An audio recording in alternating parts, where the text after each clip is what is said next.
Kanpai! Kanpai! Oh, I didn't hit the button. There we go. Take it away, Loz. Brilliant.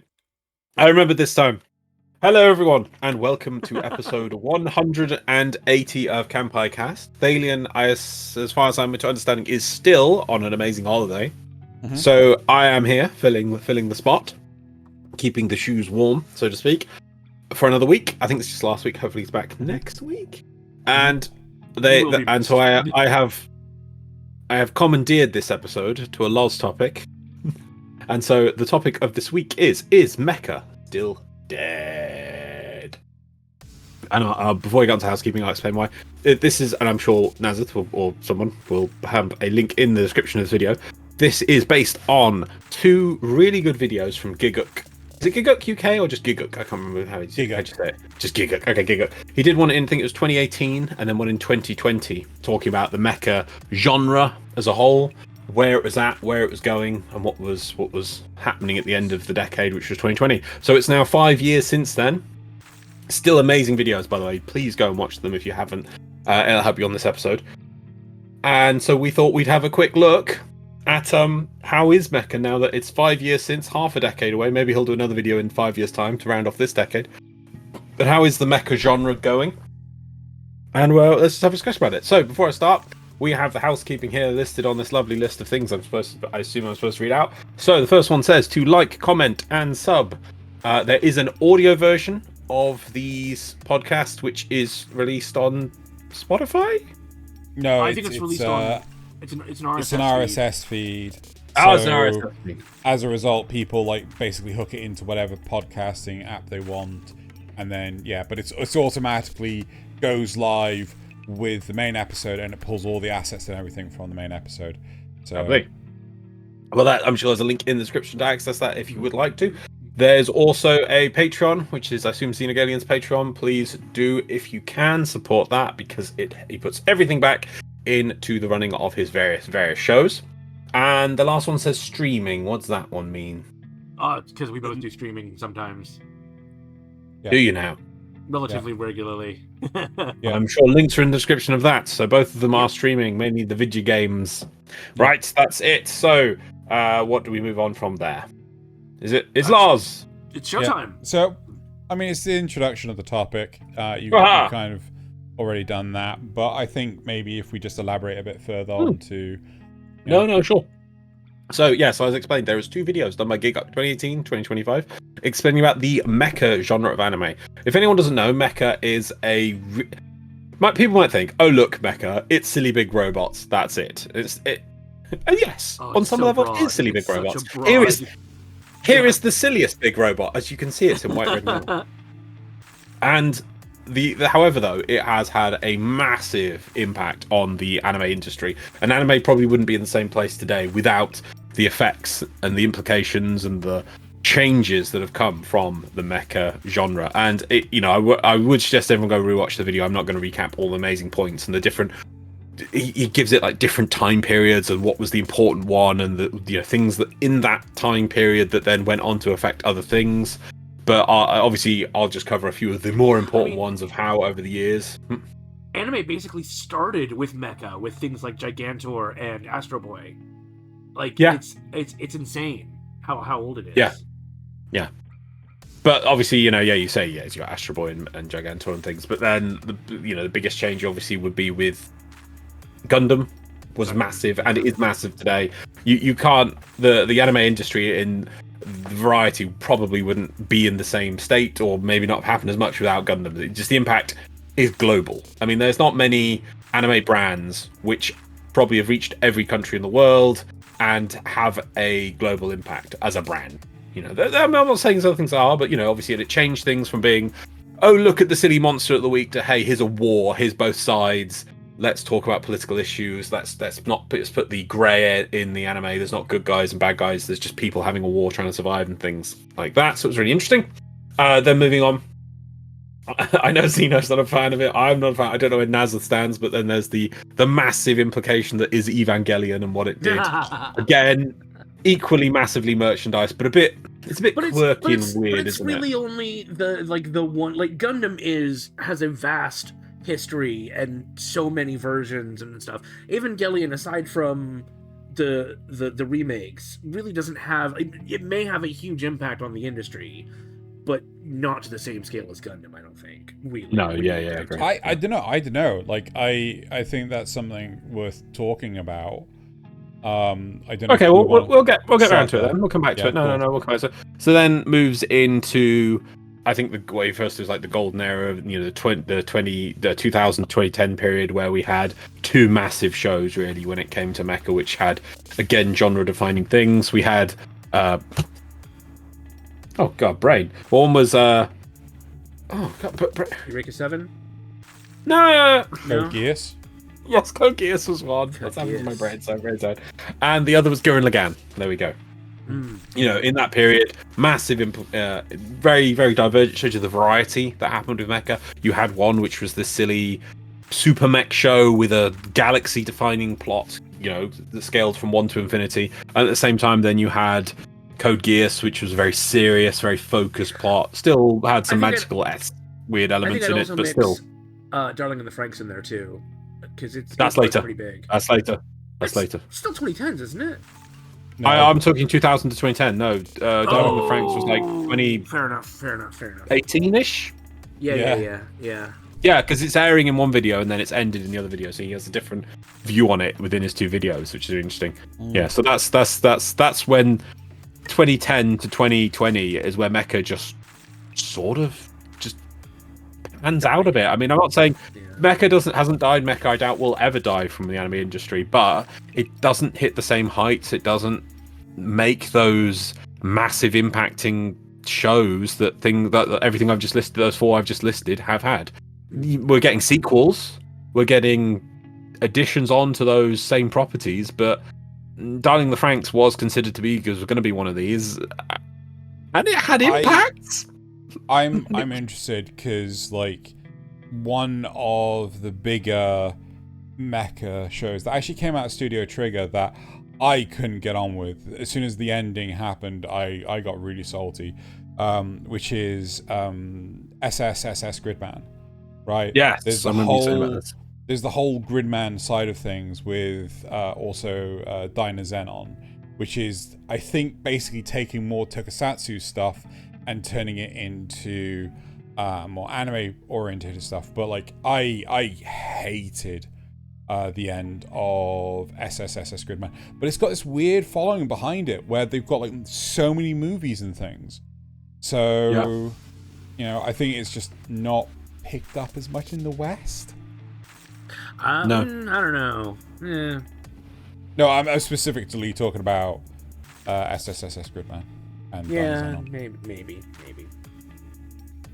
We have definitely had a few attempts at it in the 2020s, though. There was Bullbuster, AMAIM, which tried to recapture that Gundam spirit.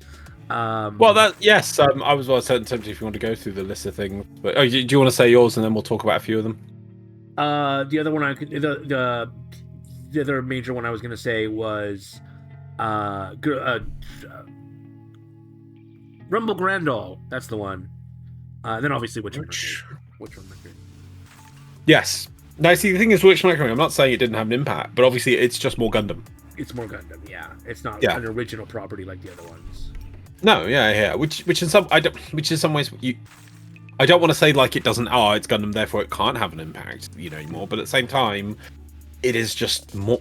It's a sequel. It's a reinvention. It's not a brand new setting like all these other ones that I mentioned previously were. Yeah. But I think the only one that really stands out to me, and it turns out there's a lot that I haven't actually heard of, but the one that only really stands out to me is 86. Yeah.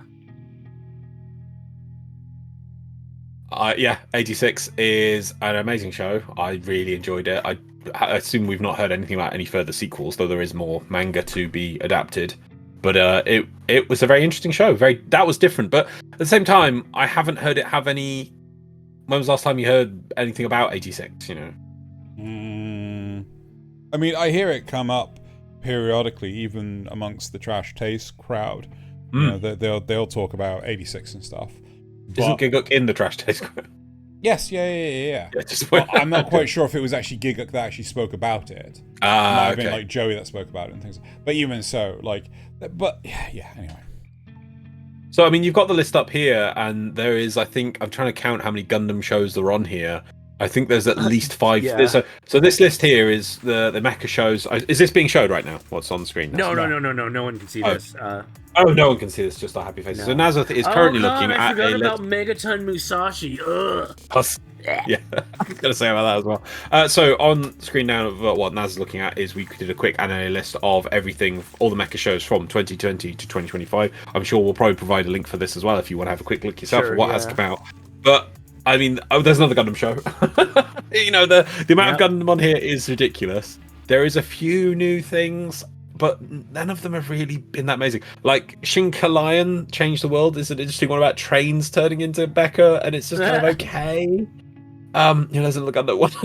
Oh my god, why are there so many Aldnoah Zero things? They're OVAs. Aldnoah Zero was one of the ones which got listed in the 2010s, 2020s, which was like, oh, this is going to be an amazing genre to fight. No, it just kind of, nah. That's what all the shows did in 2010 to 2020. They were interesting, they had an interesting premise, they could set up a bigger show, and then they just collapsed on themselves, and they didn't really do much for that. Yeah, it's kind of meh. Megaton Musashi was another interesting one, but it's just kind of, that's just a bit too childish and thing, in my opinion. It's just not massive. Yeah, look at the Gundam one, right? But it was just kind of yeah. Also, anything Fafnir, Fafnir. Sorry, that's also Gundam. I don't care what people say. It's just bloody Gundam Seed again. Right. Oh gosh, there's actually the fuck. I have no idea what that is. That's a music one, and it's one episode, something called Sugarfoot. Oh, okay. So, yeah. All right. It's probably so always check the tooltip. Exactly. So this is, and if you took away everything on this video that was OVAs or music videos sequels, or Gundam sequels or other sequels, you'd probably left with a list of about 10, if that. So that is the state of Mecha in the current half decade, is what you could say. So Xeno said 86 was the only thing that really stood out to him. 86, yeah. What could you describe what about 86 really interested you, and what's your feeling on that? So a lot of it, and this stems from a lot of the desire when it comes to enjoying a Gundam series, is the exploration of the world. So understanding the origins of, who are the villains, both sides of the war. 86 did it in a more interesting way because it was split across 2 cores, and you got one side in the first core and then you got the second side in the second core. Yep. Whereas in a lot of Gundam stuff, it's a case of it's mixed throughout, and it's mixed really, really well. Okay, so hang on. So you said both sides, and I thought you were going to explain it. So let's explain 86 quickly for everyone who hasn't seen the show. Sure. 86 is a show. Basically, you start from seeing one side of things with one city, one country that is currently using humanoid troops in place of robotic drones to fight for them. And what are they fighting? Well, currently the world is under the almost total control of an AI army of robots. I can't remember what they're called. They've got a Legion. I think called Legion. Yeah, that does ring a bell. And this is what happens. Is it, and I feel this is the kind of thing that we need to see more in anime is, what happens if AI goes wrong? Really topical. An AI army of robots basically has its controls lifted and just left to run amok, and it basically is almost taking over the world.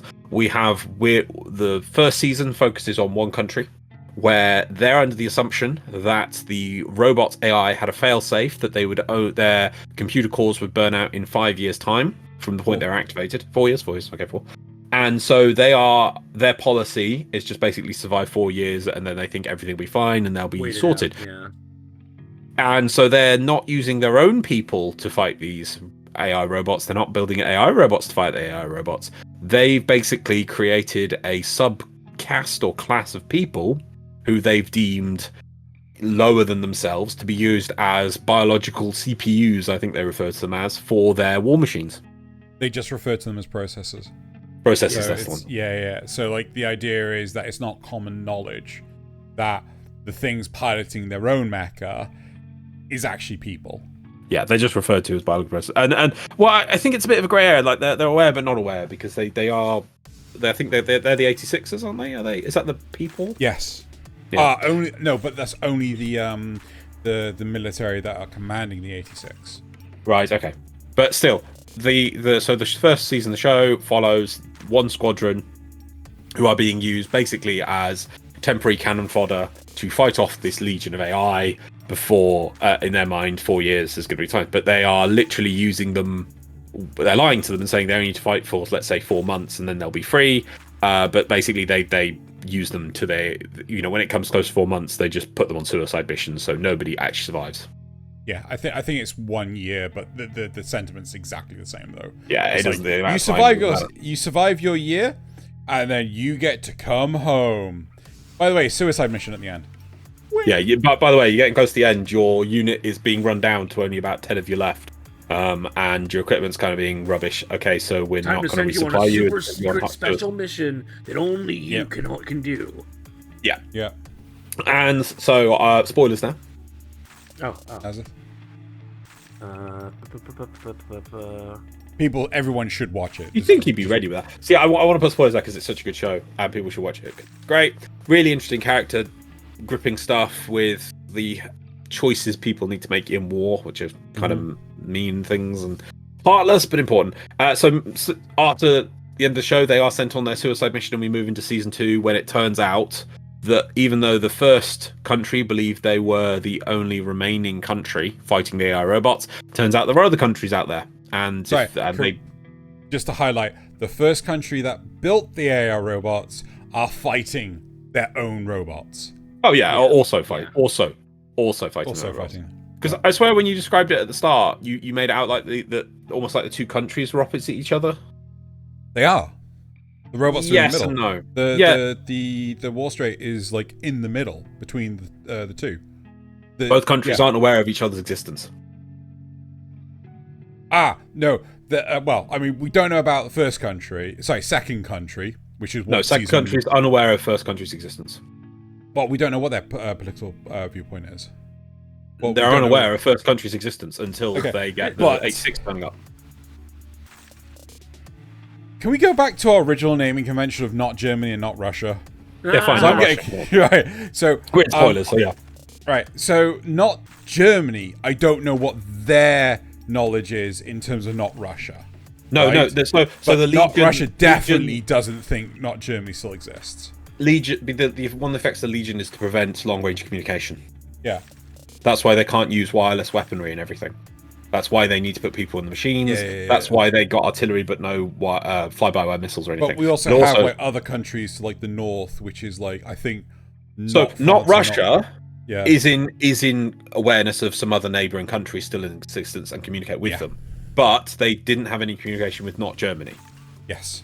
And not Germany also had no communication with anyone outside, as far as we're aware. But probably not. They probably did not know anyone else was still alive. They probably also didn't give a fuck because that's the big thing. They erected a giant wall between the 85th and 86th districts.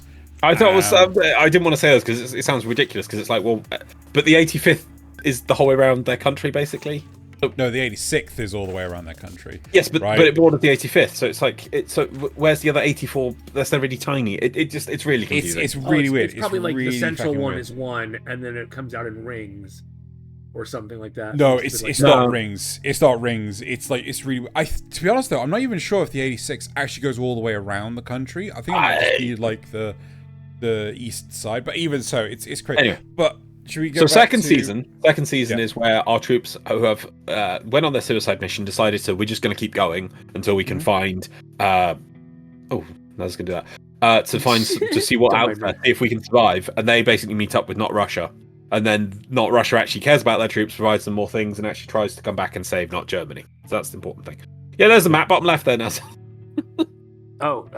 Just this one or a different one? Yeah, exactly. It just doesn't make sense. There you go. That where she's pointing at map. Yep, there you go. Right. That's the map, and that's the wall. So I think this is also the map. Yeah. It and could so be, but I don't think it's quite 8-6 there, but still. Yeah, whatever. I think It's weird, whatever Anyway. it is. Still. And so in season 2, eventually not Russia comes to the aid of not Germany, but they never really, the reason why I saw it with the description is they never really directly fight or antagonists. They would be sort of in the past, but I think they would both work together to survive the evil robotic hordes at this point. Anyway, there we go. Yeah. That's it. And so that's we'll close the spoilers there.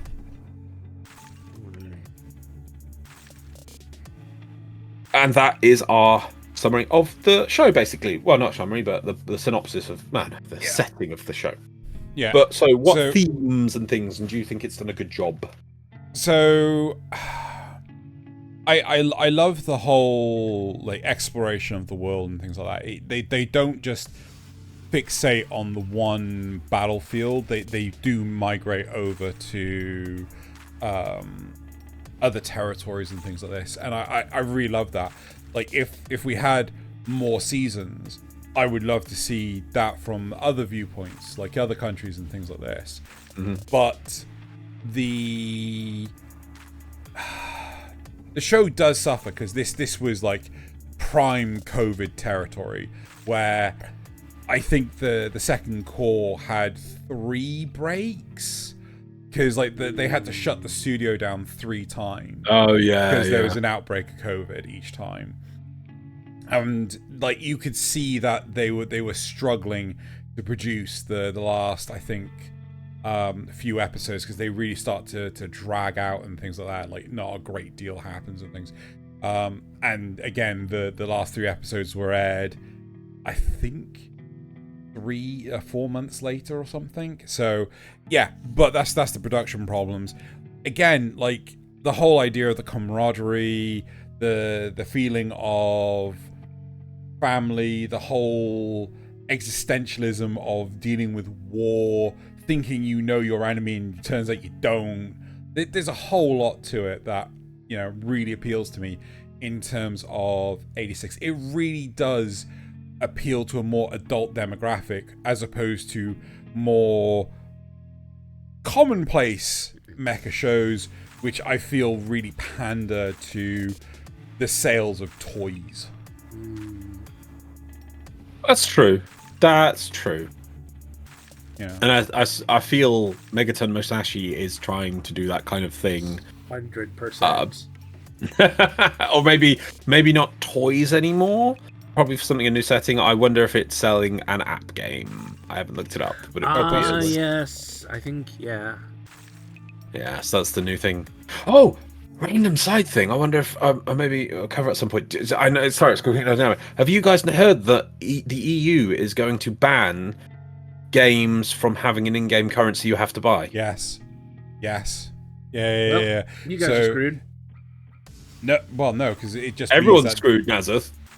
it means that the games. Yeah, and Apple totally ignored the EU directive, and it only affected EU, and they went, "You better use USB-C from now on." Oh, they only did those to the ones in Europe. Didn't affect. Well, what's that? GDPR didn't have a worldwide effect. You know, your EU directive. Yeah. So this might hit worldwide. This could be really interesting. So random tangent there. Yeah, sorry, random tangent. Sorry, we're talking about app games, and I just feel that's going to be really interesting to see how big of an impact that has. But I think, like, you know, the likes of model kits are pretty much the driving sail when it comes to the production of another Gundam series, right? You know, I don't know how many mecha shows there are that have like a manga or light novel source material, as opposed to this is an original piece of work to basically just sell the toys. Like Transformers, right? Transformers didn't have an original manga. It didn't have an original light novel series. It was just to sell toys. Toy. Yeah. It was just a toy, right? And I'm wondering, you know, things like SSSS Gridman, is the reason why we're still getting those is because the model kits sell really well. Like, that's the question I'm asking, not a statement. Sorry, it sounded very much like a statement.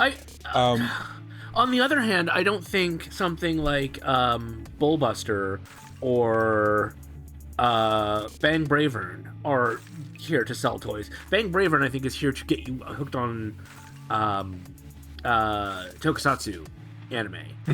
Not anime, but shows. And Bullbuster was, they look more like construction vehicles than cool mecha to sell toys of. I'm wondering if there because are. It does tell me. No, I'm just gonna check. If I'm just gonna swap this over to Bang Bravern, doesn't actually specify source material for Bang Bravern, which is but that's it is interesting. based on an actual tokusatsu show.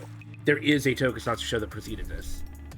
Yes, however, this is actually produced by Game Pictures. What was the other one we spoke about? So Bang Bravern and what? Bullbuster. Oh god, that's gonna be back here. I don't remember that one. That's Bullbuster. I don't know if you ever actually watched Bullbuster is based on a light novel. Hey, there you go. So I wouldn't be surprised if the reason for Bullbuster to exist was actually to sell the light novel. The light novel. That is, yeah. That's often how this all works. Is like they produce these animes not to sell the anime, but to sell the affiliated merchandise, right? So things like free rent. No, true.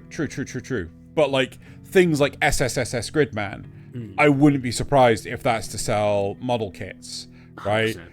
Yeah. You get the idea. Right, so that was Xeno explaining, well, he did 86, which was a show he thought was a massive impact that's happened in the last 5 years or whatever, or that stood out to him. Nasuth, you listed some earlier. I was wondering if you would like to talk a bit about AMAIM, because that is actually quite interesting, the background on that.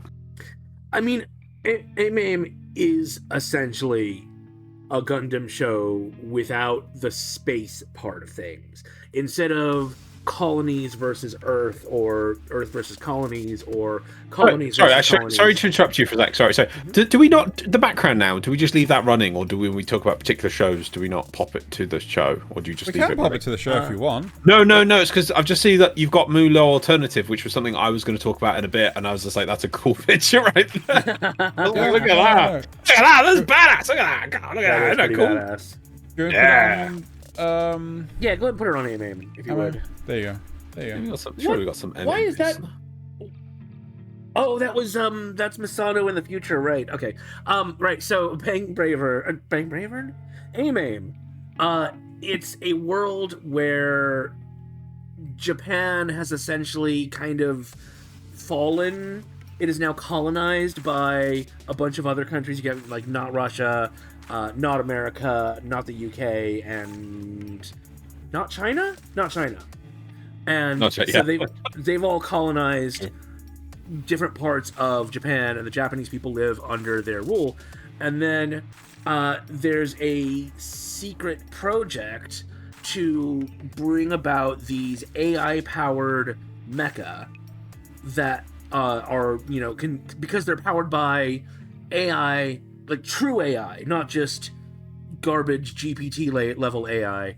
They can react faster. They can augment the pilot. They can do things that other mecha can't do. Even the ones that are like, I think not Russia and maybe not China have more of those dumb, less like bad AI ones. Yeah. And so it's a story about the struggle to. I mean, we're following our little band of freedom fighters. And it's their struggle. You also get to see like how this is all affecting the people in Japan, because our hero, when he's feeling emo, kind of runs away and meets up with some just some farmers, and they kind of give him the strength to go back and do the thing, because he's doing it for not just for him but for everyone. And obviously the story moves on later, and you get like an evil AI-powered robot that they have to fight because it's out of control. It's all berserk, and so they have to like make alliances, and it honestly gets pretty political towards the end, which is cool. But it is essentially just a Gundam show, really. Yeah. So, but that's the interesting thing, because if I'm correct, if I remember correct, this is a Bandai Namco show. Bandai Sunrise. Yeah. Which is really interesting, because it's like, why is the show that the group that has Gundam doing a different mech show? And it's so.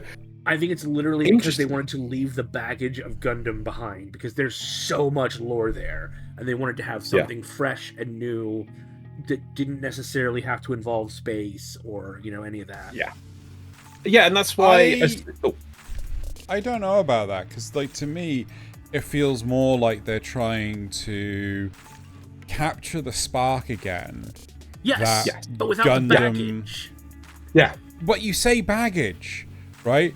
I don't think because what baggage does the baggage is no even works for Mercury, right? If you tell it to someone new, you say Gundam, and they think, oh, Gundam, right, let me look. Okay, so if you look up Gundam, or you go, well, how do I get in? There's so many videos on how to get into Gundam and things, and so even if they make a new show, it is still added onto Gundam. And even as you say, Witch from Mercury, which you do not need to see any other Gundam show to understand a thing in Witch from Mercury. You could just watch Witch from Mercury and understand everything about Witch from Mercury.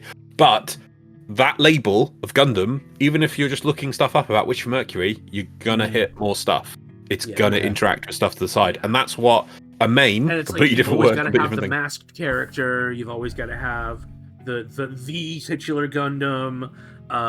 There's always got to be a battle between Earth and space in some way. All these things have to be there for it to be a Gundam show, and you don't need any of those for AMAIM. Yes, and in the area of social media, which we are, Gundam Witch from Mercury. If you go on Reddit, you go on Twitter, X, whatever, you go on anything and have discussions about the show, you know that the other people are going to see other Gundam shows, and thus they're going to bring that baggage. They're going to bring it to the discussion. As Naz was just saying, oh, that's the character's got a mask. That's the mask character, and they're like, oh god, what does that mean? Oh, do I have to watch other shows to understand what the mask character is? So it's just there. All that stuff is, even if it's just on the periphery, it's still there. That'll interact on your enjoyment of the show, in some way, or link you in, and it could put people off saying Gundam. And also the word Gundam, just you hear the word Gundam, just people go, they know what that is. It's a worldwide term, so. Fair. And so that's why, as I think Naz put it brilliantly, they're trying to recapture the spark, and the setting is really interesting. So it's like, well, Xeno said that, can't but yes, yeah. Oh, is it? Oh, okay. Yeah. Well, we can't. Oh, is it? Oh, fair. You were meaning it. Okay, sorry. I give it to Xeno. Sorry, yes, you were meaning it, but yes, Xeno said it. But so we can't have space colonies. How do we have a more grounded show? How do we bring it back to Japan?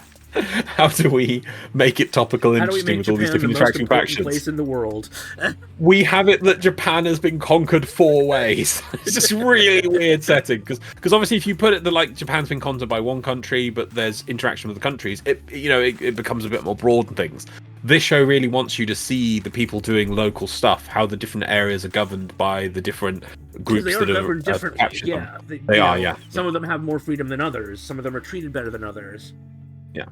And so that they had to do that with the only other show I can remember that did that sort of thing was Code Geass, where I think Japan was the only place where the special metal needed for the mechs was obtainable, or was one of the main countries where the metal was. Yeah, the mines for the chemical, the material to make nightmare frames was in Japan. How the fuck did Britannia bloody take over Japan? Well, we got some of the material, we made nightmare frames, and we conquered Japan. Okay. Well, hail Britannia. You made the best frames. Nobody knows frames like you. Nobody knows frames like us, yeah. Yeah. Also, we conquered America, so that was a good first start. Yeah. We kept America. That's a good first start. And then you went, okay. Well, isn't it wasn't it determined that it's actually set in the 1980s, but because it's post Britannia taking over everything, they have a new calendar system, so it takes a hot minute to work out when it actually was set. Yeah. So what we could have had if we didn't. If everyone just accepted Britannia's the best. Sorry. Anyway, I'm not bitter. No. Anyway, so AMAIM, I did enjoy the show most of it. I did get a bit lost on it, and the mech designs are interesting. I hope Naz agrees with this. Apart from the heads, the heads never did it for me. They really were just a bit off. But I can understand that. I think they're trying to make them less humanoid in a weird way. Yeah, and less Gundam. Yeah. Yeah. But they still wanted to have like spiky bits and stuff. But I don't think they hit the mark on it, and that really put me off the design of the mechs. I mean, there's a face there. It just doesn't make me want to have that sitting on my desk as I look down and see a Gundam sitting on my desk right there. You know. You say that. In all honesty, like, I would happily have one of these models if it wasn't for the fact that the pilots were so unlikable. Yeah, Xeno really does. The main character's good. I don't know. I thought, as Nasa pointed out, the bit where he has he does have an emo break. He has an emo break pretty early and gets over it and realizes it pretty quick, so he can get on with things. He doesn't linger for 3 episodes, Kira, or 30 episodes, Kira. He's talking about Gundam Seed for everyone else. See, Gundam, so many connotations, always there. And I thought it was pretty well done. The AIs are the characters that annoyed me most. Yeah. Oh, they weren't particularly great either. Oh, and Cringe Boy. Cringe Boy was annoying. The one that was actually emo. I'm edgy. Look at me being edgy. My edgy suit. I mean, I got bored of the fact that they were kind of just fucking around, right? I never finished season 1. Yeah, I think this is the case where season 1 is probably the hardest one to get through, and then season 2 is much better. I feel what they needed to do was get Tamino involved. Just like, maybe. write us a new mecha. You know. No, don't kill everyone. No, exactly. I mean, while we got them on screen, here's the design of one of the enemies, and again, the head is the bit that just doesn't. Oh, it's gone now. The head is the bit which just puts me off a bit. It just isn't memorable. Compare that to a Zaku, and a Zaku is just so on point. It's just so good. But yeah. Anyhow. There's also the series of shorts, which I think ended up being about 40 minutes altogether when I took out. I haven't seen those. I haven't seen those, actually. I'll have to give you the version I made that's all chopped up. And it's called Ultra Steel, and it's sort of a little side story, and I think that one is also really... I would watch a whole series following those characters. Interesting. Okay. So I don't know if this has had any future things planned for it, or if we're done. I know it did also make model kits, so hopefully they were trying to, repurpose the kit, the show to make more kits to sell to kids and things. I don't know if it has been successful, but it's exactly the sort of thing we're hoping to see more shows trying to revitalize the mecha genre. It was just all right though. It was just a bit. It's all right. Yeah. Before we go to what you think is like one of the most impactful of the last 5 years, Loz, I will say. I will say though that I really thought Gundam was kind of done, because we had I gotta remember the turn order for this. We had Iron-Blooded Orphans, and then Build Divers, and then it kind of just went quiet, and we got like a bunch of little piddly things on the side, like sort of like YouTuber first 5-minute episodes of the Build Divers universe. I only just recently found out that apparently we've been getting Reconquista in G movies. Yeah, which is just like, I didn't know about this. But again, like, I think we've had one episode of Hathaway. Hathaway's Flash. Yeah. For everyone else's benefit, Hathaway is... It's a movie. It was a movie. I thought it was supposed to be like an OVA series with multiple episodes. Is it just a one-and-done movie? Well, I don't think it covers the entirety of the Hathaway story, but I don't know if they're going to do the rest. I thought they were just doing the one movie and then seeing. Let's have a look. But yeah, sorry, Hathaway is part of the UC timeline, which is you have to watch a lot more of Gundam, like the UC Gundam. It's going to be a film series, but there's no sign of when the next one's coming out or anything. Yeah, and it's just like, yeah, I genuinely thought Gundam was pretty much dead until. But then Witch from Mercury. Witch from Mercury. Yeah, and Witch from Mercury's freaking fun.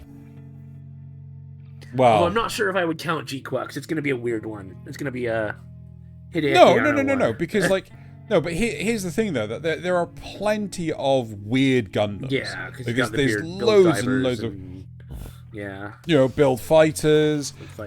AGE is weird. G-Gundam. Sorry, that was the one I was genuinely trying to remember. Yeah, there's loads of weird Gundams, and there's nothing wrong with that. And I think getting fresh blood in it may help, but verdict's out until the bloody thing's out, until it's done.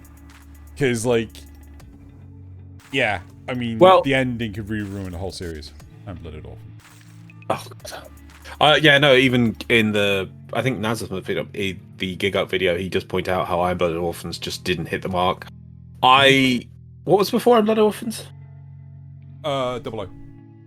The 00 is, to me, is the last show that was a proper original Gundam show that was being a stereotypical Gundam show that hit the mark. Iron Blooded Orphans was trying to do that in a new way, but didn't really hit it. AG didn't. Oh. Yeah, AG, that was before Iron Blooded Orphans. AG was an attempt to kind of go back to the old style, but do an interesting thing, and it just didn't, again, hit the mark. It was just kind of mess. So the whole point of AGE is it's a generational Gundam. Yeah, they want to show the progression through time. Yeah, so the idea was that the first pilot is, the father of the second pilot, who then ultimately is the grandfather of the third pilot. And, like, the first pilot was great. I loved him. He was amazing. Second pilot, I could stomach maybe 2 episodes of, and I was like, nope, done. Freaking done. But the second pilot, when he gets into the third section... Don't care. An amazing badass. Don't care. I refuse to sit through Xeno that horrible. He does. No, I love character development, Nasuth. The problem is I have to sit through 12 episodes of a whiny, mopey teenager before I actually get to character development. Or is it longer than that? I can't remember. Oh, yeah, longer than that. I remember 2 episodes. Yeah. 3 ways, so, Yeah. It takes freaking forever for him to, like... Oh, but I got the pressure of my dad being awesome. Don't worry, son. You'll be awesome too. Just believe in yourself. I don't wanna. So for Naz's benefit, and it's not really spoilers because it's AG, and I don't really care about spoiler AG. So AG Gundam series, 52 episodes or whatever, set in 3 time periods. It's Earth versus Mars, which is a slightly bit different. And the first section, the main character, they're rediscovering mechs, and the Martian mechs are really powerful. We then have a time skip. We then have his son. The main character in the first section is like I'll use the term new type. I'm sure you know what new type is, basically. Yeah. You know at this point. So he's a new type in the second series, but his son, who obviously is son of the great first new type, is not a new type. He's just a regular dude. And they have high expectations for him, but he's not a new type, so he's never going to achieve it. So he has to learn to do better without these special skills. He just has to work through it, which is really hard and a bit dragging. Yeah, I can understand that. And in the third season, the grandson of the guy, or the middle guy's son, he is a new type again. So back to that.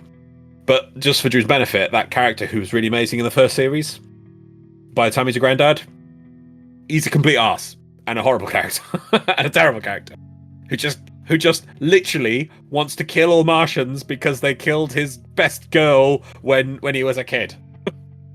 Just like my granddad wanted to kill the Japanese. No, I'm kidding. Kill his crush from when he was a kid, despite by the fact by that point he's been married for years to someone else and had a family, and he's still bitter about killing his crush from all those years ago. And I don't mean to mean like, oh, he's a bit annoyed. No, he is psychotically annoyed still, to the point of genocide. He's an awful character by the end. But anyway, AG. Anyway, we're going to go back to the shows. So the point I was going to go back saying is on this list of, I think it was, I counted about 80 shows, I think, on this list. Oh, hang on. I had one here. Sorry, 90 shows roughly on this new list of shows from 2020 to 2025, yeah? Mm-hmm. Yeah. 21 of them have Gundam in the title. 21 of them have Gundam in the title, so that's almost a third of them are Gundam shows. And yeah, then we have Witch from Mercury after Iron Blooded Orphans, which is the next really big show. The Fighters Divers is kind of a side thing, and I would like more of that. And I feel that is an interesting way for Gundam to go, and it has done well, and it has sold toys, which is the important thing. But Witch from Mercury was the next actual proper Gundam show, but then, in my opinion, I think they butchered this at some point early in development and said it's only getting 2 cores, about half of what it should have got as a Gundam show, and it wasn't allowed to fully bloom. I really feel that second season was just so rushed. It just.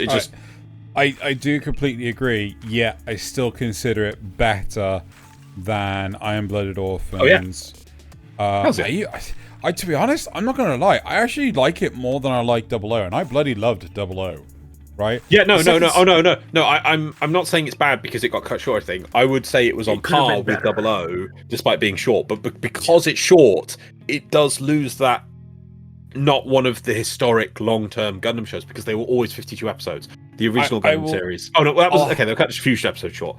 You know what I mean? Well, I will 100% give you that. The only problem is the second season of 00 bloody drags. Right? The ending of 00. Season 2 is phenomenal, right? And that saved it. But so much of the second season was just like, oh, I don't remember any of it. I don't remember bloody any of it. But you know what you do remember? All of Witch from Mercury. No. Oh, screw you, Nasuth. Anyway, Loz, which mecha from the last 5 years do you think? It's odd because as for ones I actually haven't put in practice, and obviously I've talked about Witch from Mercury, but I'm going to talk about one which is kind of, it's not had a big impact, but it's interesting to see this show still being added to, and that's Muv-Luv. So if you want to get Muv-Luv up, and let me just quickly while I'm doing that. Is this Muv-Luv? Yep, there you go. Or Muv-Luv. So just to check, do you guys know about what this show is and what it came to be? Nope, never watched Muv-Luv. You have explained to me Muv-Luv numerous times, and I get brain damage each time, and it's alternate universes. Yeah, but the way the game starts, I'm not sure about if it's a separate game or it's the second game or whatever, or the game is, but the majority of the manga, the story, the everything, and I don't think that actually gets carried into a TV show, this first bit, so mainly in the video games, the manga. It's just a high school dating sim. But yeah, source material, visual novel.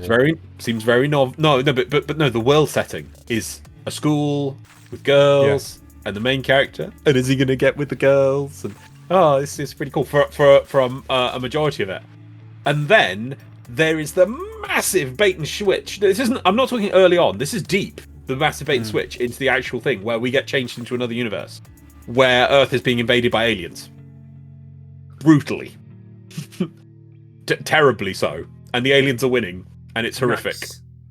And then Bravern comes to save them all. You wish. They wish Bravern could come save them. This show is horrific in its violence. This show is horrific in showing people being torn to pieces and eaten, how just die. And this is from me, who, as you know, does not want to see nihilism in his shows.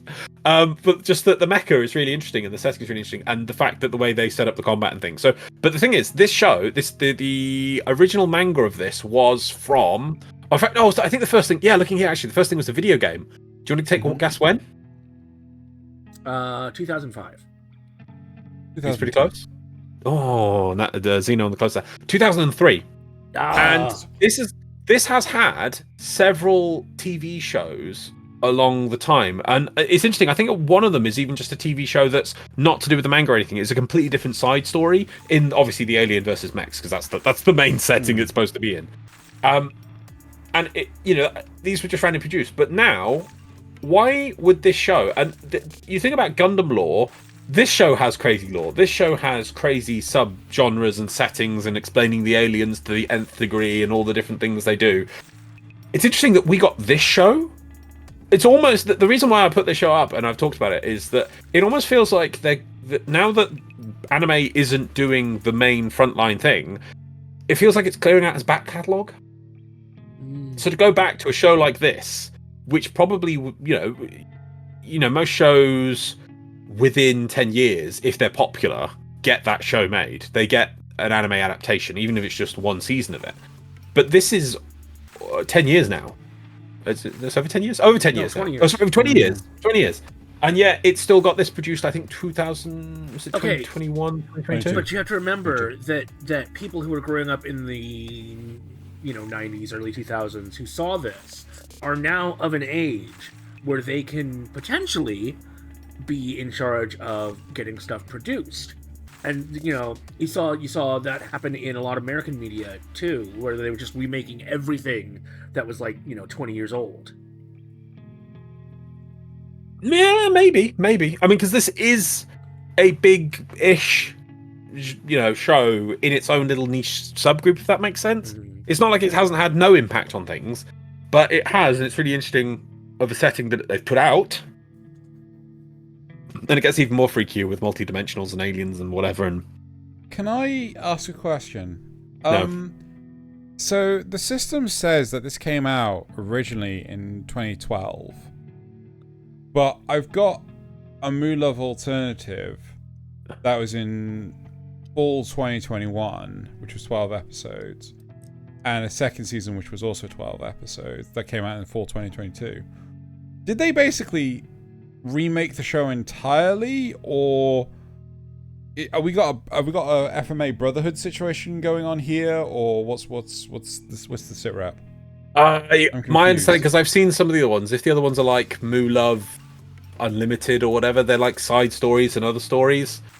So the Muv-Luv Alternative, or the Muv-Luv main show, is the one following the main character and the plot of the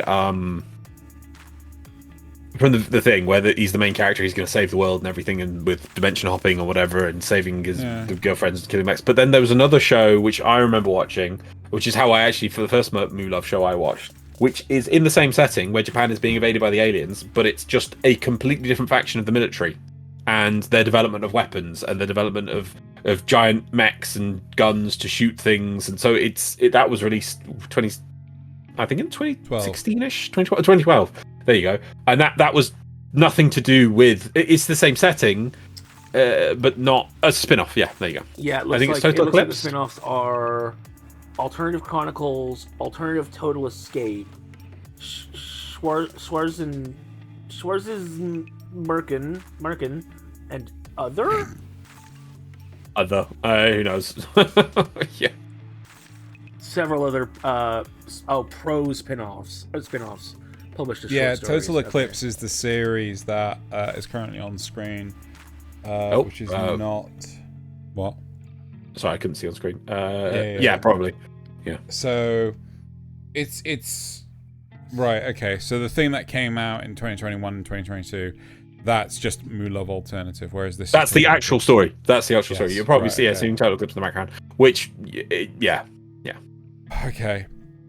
Right. And I would like to... Well, first of all, I'd like to see people give it alternative, and that's from horrific me showing nihilism, but at least I know that the good guys do win in the end, which, affects it a bit.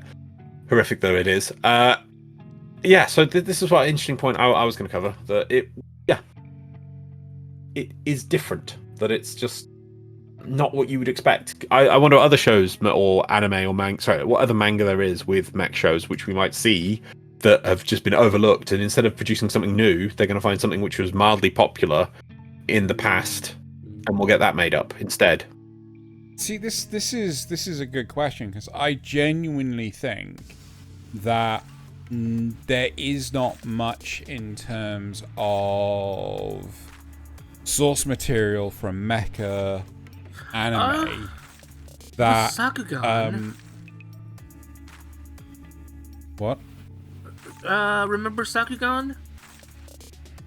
Oh, we're talking about original ones. No, I mean, no. Hold on. Let me bring that, because I want to know what the source material for. That's a good question. SAKUGAN is novel, right? A part of me feels that a lot of source material, when it comes to like the nihilistic endeavors of war and things like that, they're basically, editors just sit around and like, yeah, people don't want to read about war.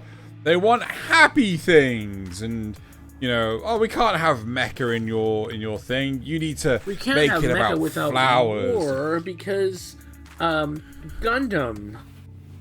And this is what a part of me feels like there is a huge stigma against the mecha genre, right? It's similar to the idea that developers, like programmers, are you know, it's a guys club. It's like no developer wants to have pardon the crude vernacular. No developer wants a sausage party like at their studio, right? It is dull, it's boring. Men want women around them because it kind of helps men be better, right? You know, I talk from personal experience. But I kind of feel that there is this mentality that, oh, mecha anime, that's not for girls, that's for boys, right? Or, you know, it's again the whole nihilist sort of thing. Oh, I don't want to feel nihilistic, or, you know, I want to feel happy. Or again, most mecha shows are based in a sci-fi setting. I don't want to learn things, I just want to have the feel goods. I want a blank MC that's overpowered, god damn it. Oh god.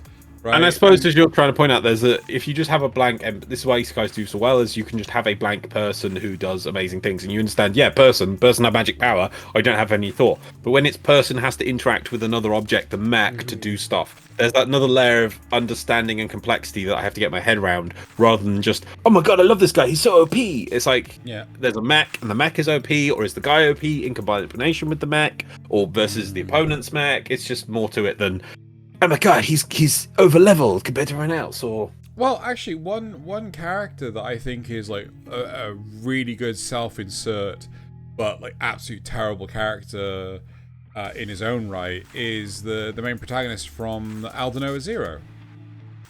Most blankiest blank pilot. Which Aldnoah, is that the really smart guy who could? Yeah. Yeah, he's got like I a thought they were going computer to in his eye or some crap like that. That's later on, but it was also really stupid that I was hoping the AI was going to take over his brain, but it didn't, and it just took it out, and he was fine. And that was such a terrible show at the end. It was just like, oh, and everything was fine apart from this one guy who we just dumped on. It's like, what? Genuinely, he was the most interesting character. I will argue one of the best and most underrated mecha. This is where like the whole talking point just stops. The best, most underrated mecha series out there is Knights of Magic. I was going. We'll come back to Knights of Magic. I was going to move on to that afterwards. I just want to do one more show that I want to point out. Unless I was going to often as there's anything you wanted to talk about with Megaton Musashi, but probably not. Oh no, not about that one. No. I do have another show in mind though. Oh, okay. Do you want to pick on that one? It within the 2020 to 2025 or? Yeah. Yeah, okay, go for that. Yeah. No, I'm really just joking. I was going to talk about Attack on Titan because it's just flesh mechas. Yes, it is. Anyway, so it's one last show I wanted to talk about within that bracket, which was, as Drew was saying there about not for girls or whatever, which is, and I think it is in this list, I'm pretty sure we have it, Trapped in a Dating Sim, The World of Autonomy Games is Tough for Mobs. Yes.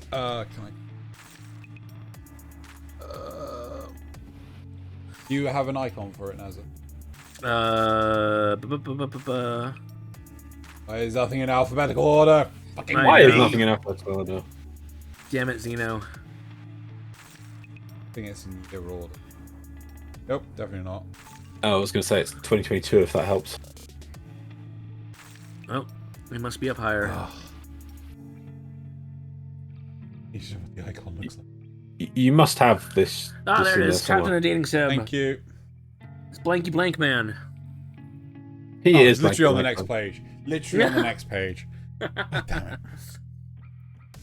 So, this is one point I wanted to make, is I was hoping this show would take off more than it did, and it was kind of a possible evolution for Mecha, because what we have here is basically a dating sim, we have an isekai, we have a villainess show, and then we put the mecha in as well. The mecha are quite an important element of the show, but all these other elements are there, and this, in some ways, feels to me like the kitchen sink thrown at the wall to try and make mecha stick. and it just kind of goes through the wall. Wait, isn't this getting another season? I hope. Is it? I hope it is. I love it. I think it might actually. I think I swear I saw something about it getting a second season. Let me go Pretty check. sure that was You in keep one of the talking. facts and rumors at one point. You going, Nasuth? Oh, Loz. So yes, I really like this show, and this show came out in 2022. I was hoping this is the genre, the sort of thing we were going to see. Obviously, Gundam was doing something similar by doing its own, not isekai, but VR world. No, it kind of did a VR world / isekai with Gundam, with divers and re-rise. So I was hoping we would see more of this, and that what Gundam would try and do. And actually, we'll come back to Knights of Magic because that actually fits in with it as well in that bracket. And Nasuth, have you seen this one? I know Zeno has. No. Okay, another one. Getting a season 2. It is. No, I have seen this one through 2 or 3 times. I did, maybe 4. I enjoyed it. I did enjoy it a lot. The main character is bland but fun, and he gets on with things. And so, yeah. But my point was that, as I said earlier, that I was hoping this was the kind of angle Gundam could take. Oh, sorry, Mecha could take, not just Gundam. Sorry, because you could appeal to a large generation with this. Apparently, that's side thing. That's why Gundam Wing, by the way, has all the. Is the term Bishojo? Yeah, the pretty boys. Silent voice, pretty voice. And that's why 00 as well. That Gundam is always trying to appeal to more people by doing these kind of things. And with this show as well, we have that kind of feeling. Bishonen, sorry. Bishonen, there you go. And I was really hoping the show would take off because of that we would actually get more of a broader appeal for it. And it was, we are still in the world of fantasy and isekai, and this setting tries to do that. The sci-fi elements are actually really mixed in quite well and limited as well, so it is more of a fantasy-esque isekai sort of situation. But I don't know. I feel it did okay in the year, but actually, no. If it's getting a sequel, maybe I can take that off the thing because maybe it is did well enough for a sequel. Maybe it's just COVID delays that delayed it since then. Because 2022 means it was probably made in 2021. Yeah, so maybe that's why it was take a while. Yeah, true. So yeah, okay. I mean, we're just now getting a season 2 of Skeleton Knight, so I mean, Yeah. I think it also depends on how much of an interest is there for the production of it, and whether or not it can be picked up by whether or not it'll be producing things. Because one thing that I found really, really interesting is in Japan they have the Year of No, right? Which sounds like an odd thing, but effectively you come up with an idea, you put forward the idea gets shot down, and you basically keep asking for a year, and then they'll actually give you a proper answer by the end of the year, right? So the reason I bring this up is because I was watching, was it the Escape podcast and things, which had Giguk and CDog VA on it, and they were talking about some of the collab stuff that they've done with some of the anime studios in Japan and things. And because they work so closely with the anime studios, they can't just skirt around certain regulations and stuff that Americans can, because freedom of speech and shenanigans like that. So they did a collab event where, with Crunchyroll, they were streaming, watching an anime with their audience live on Twitch, right? And apparently it took a year for Giguk to get approval to do this, and apparently it's quite a common thing in Japan, the Year of No. Wow. So I kind of get it, because at the same time, like, you don't want to just jump in head first and like, oh yeah, this will work. You have to like do your proper due diligence and research and everything, but at the same time, for it to have such a negative connotation, the Year of No. Anyway, how many times can Xeno say the Year of No?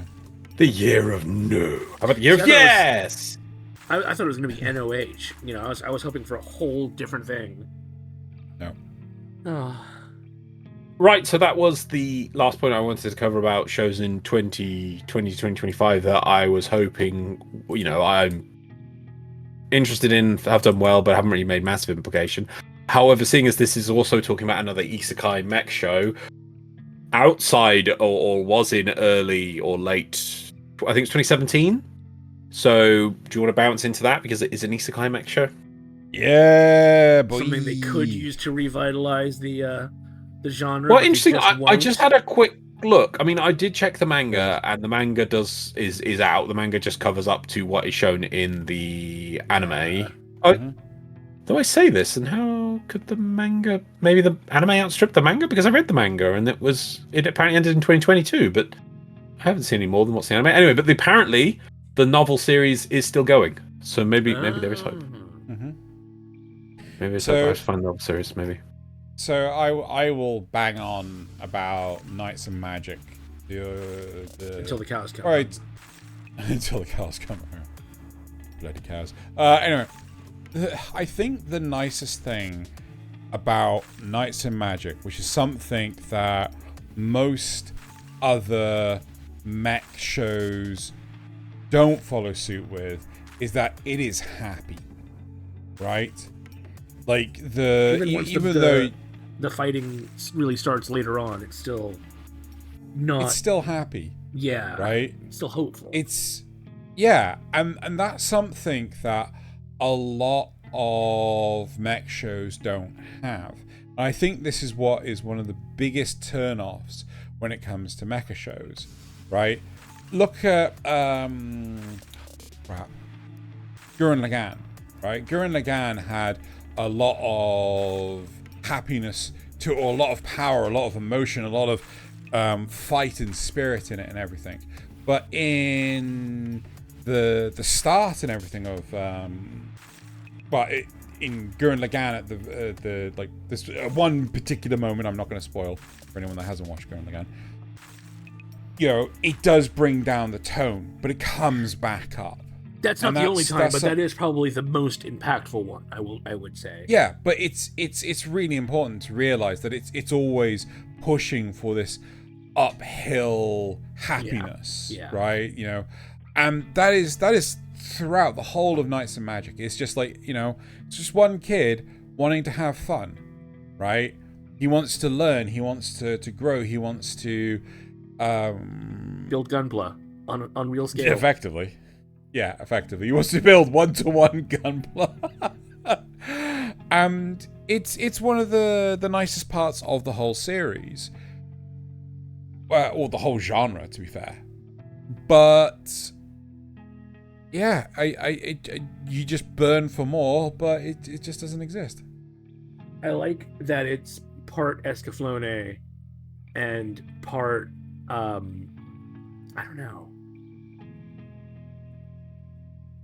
like not school show, but similar to that, because you know he does have to do a lot of learning and teach other people how to fight the way he does, and you know, we see how the magic works, like coding and all that stuff. Like his mind is good at it because he's done coding, and so he can see it in a way that other people can't. But like the intricacies of the inside of the ships, where you got all the gears and everything that are powered, and you know, he has to figure out how to get his feet to the pedals because he can't reach. But again, one of the more interesting parts, you highlighted the whole school thing, but the school thing is just like it's barely there at all. Like it might be like one episode, if that. Just like in Witch from Mercury, it's just Witch from Mercury is like you got to keep reminding yourself. Oh, they're at a school. Like, this isn't a school. This is like some kind of Gundam daycare, right? Yeah. Yeah, that's fair, because even though there is a lot of people still learning things, it's in more of a production and military sense than actual like magic school, which is nice. Do we have any other shows that we want to talk about, or are we? No, sorry. I was just checking again that I had checked the end of the manga of Knights of Magic. Yeah, the manga ends at the exact same point I thought it was, even though it came out years after the anime was produced. It gets to the end of the anime and just does a little tiny bit more, like tiniest bit more. It could just be that the manga wasn't as successful as they wanted to, so they just stuck with the light novel. Yeah, but maybe the anime TV series was 2017. The manga was 16 to 22, and then the novel series is 2010 onwards, and the light novel 2013 onwards. So I don't know. Maybe one day, but onwards doesn't necessarily mean they've been releasing them on a regular basis either. Yeah, I wonder if it'll pick episodes and see how. Right, but that's something that I wish we had more of, and that's the kind of show I was hoping we'd get 1 or 2 or 3 of these every now and then, which just keeps might not be most popular, but it just keeps the genre going. So I mean, like, if I had a choice between more mecha or more isekai, 100% more mecha. More mecha, right? Because I feel like there's a lot more potential to tap into, whereas isekai has been done to death, right? How many times, like, we're actually starting to see a decrease in isekai shows and just an increase in generic fantasy show, right? Yeah, because people like bored of the I fucking don't isekai know. crap. No, we Because we're are. starting to get a lot of like reincarnated as the villainous stuff. yeah, but okay. In a lot of those, the actual isekai element is so diminished. It's almost like it's forgotten about quite quickly. I agree. And so they realized. So I think they realized is like, well, why don't we just drop the isekai bit and just have a fantasy character in a fantasy world and just save some effort? Just skip half a few pages of and they got hit by truck gun. I mean, you just take that bit out, and then it's like, this is a character and thing. And maybe you can even do something crazy, like give them memories from give them a vision of the future, or something. And they're like, oh, I need to avoid this terrible fate. Well, my favorite one on that, my favorite one of that sort of thing, if you reminded me when you said about Voice from the Future, was the weakest tamer goes on a journey to pick up trash, which is actually an isekai, which is ridiculous because the isekai element is literally you hear a ping sound, and that is the isekai memories of the character randomly talking to them, and that's it. You don't get to hear what the random character says, but they'll be like, huh? What's a car? Huh? What's the sky? What's the name for that? Or they're like, I need to name this cat, and then you hear the ping sound, and that's just the random memories of it. So you could chop that out, and it wouldn't make a difference, but they decided to keep it in as like this weird, odd element. I don't know. Maybe it does come back later in a bigger way, which it could, I guess, because you've got that in there. But it's so weird. I wish that got a second season. That was so. Yeah. There was another anime that did get a second season recently. I think it was 2024. Spellblade. What's it called? Well, actually, we got something on there I was going to talk about, which is so. What do we want to see going forward? And on screen at the moment, we've got Gundam Requiem for a Vengeance, which is the Netflix Gundam show. I think Nasuth has seen it. Yeah, it's interesting, but it is very much if America made Gundam, for sure. If America made Gundam, yeah. And is that the future we're going to have? Just the same things, just reiterated into every way, ups, down, left, right, spilled out to different companies. I think we're getting a live. Still, I don't know. Was that the live action Gundam show we were getting, or is that a different thing? No. That was fully CGI. So we're going to get other shows like that. Seventh Spellblade? I seem to feel like it's Seventh Spellblade. Okay. No. Anyway. No. It's entirely possible. Well, that and a lot of video game and that sort of thing. Like Sin Duality Noir got 2 seasons. I don't know if it's getting a 3rd season, but that is based entirely on a video game. Yeah. And I wouldn't be surprised if we see a lot of that as well. Well, I think Megaton Musashi was the same as well. The game came out after the anime, which was just like, this is... Yeah, but I think the anime was made specifically to promote the game. Oh, 100%. But I also think that the anime kind of put off anyone investigating the game. It was definitely very generic, even though it was like a wholly unique new setting.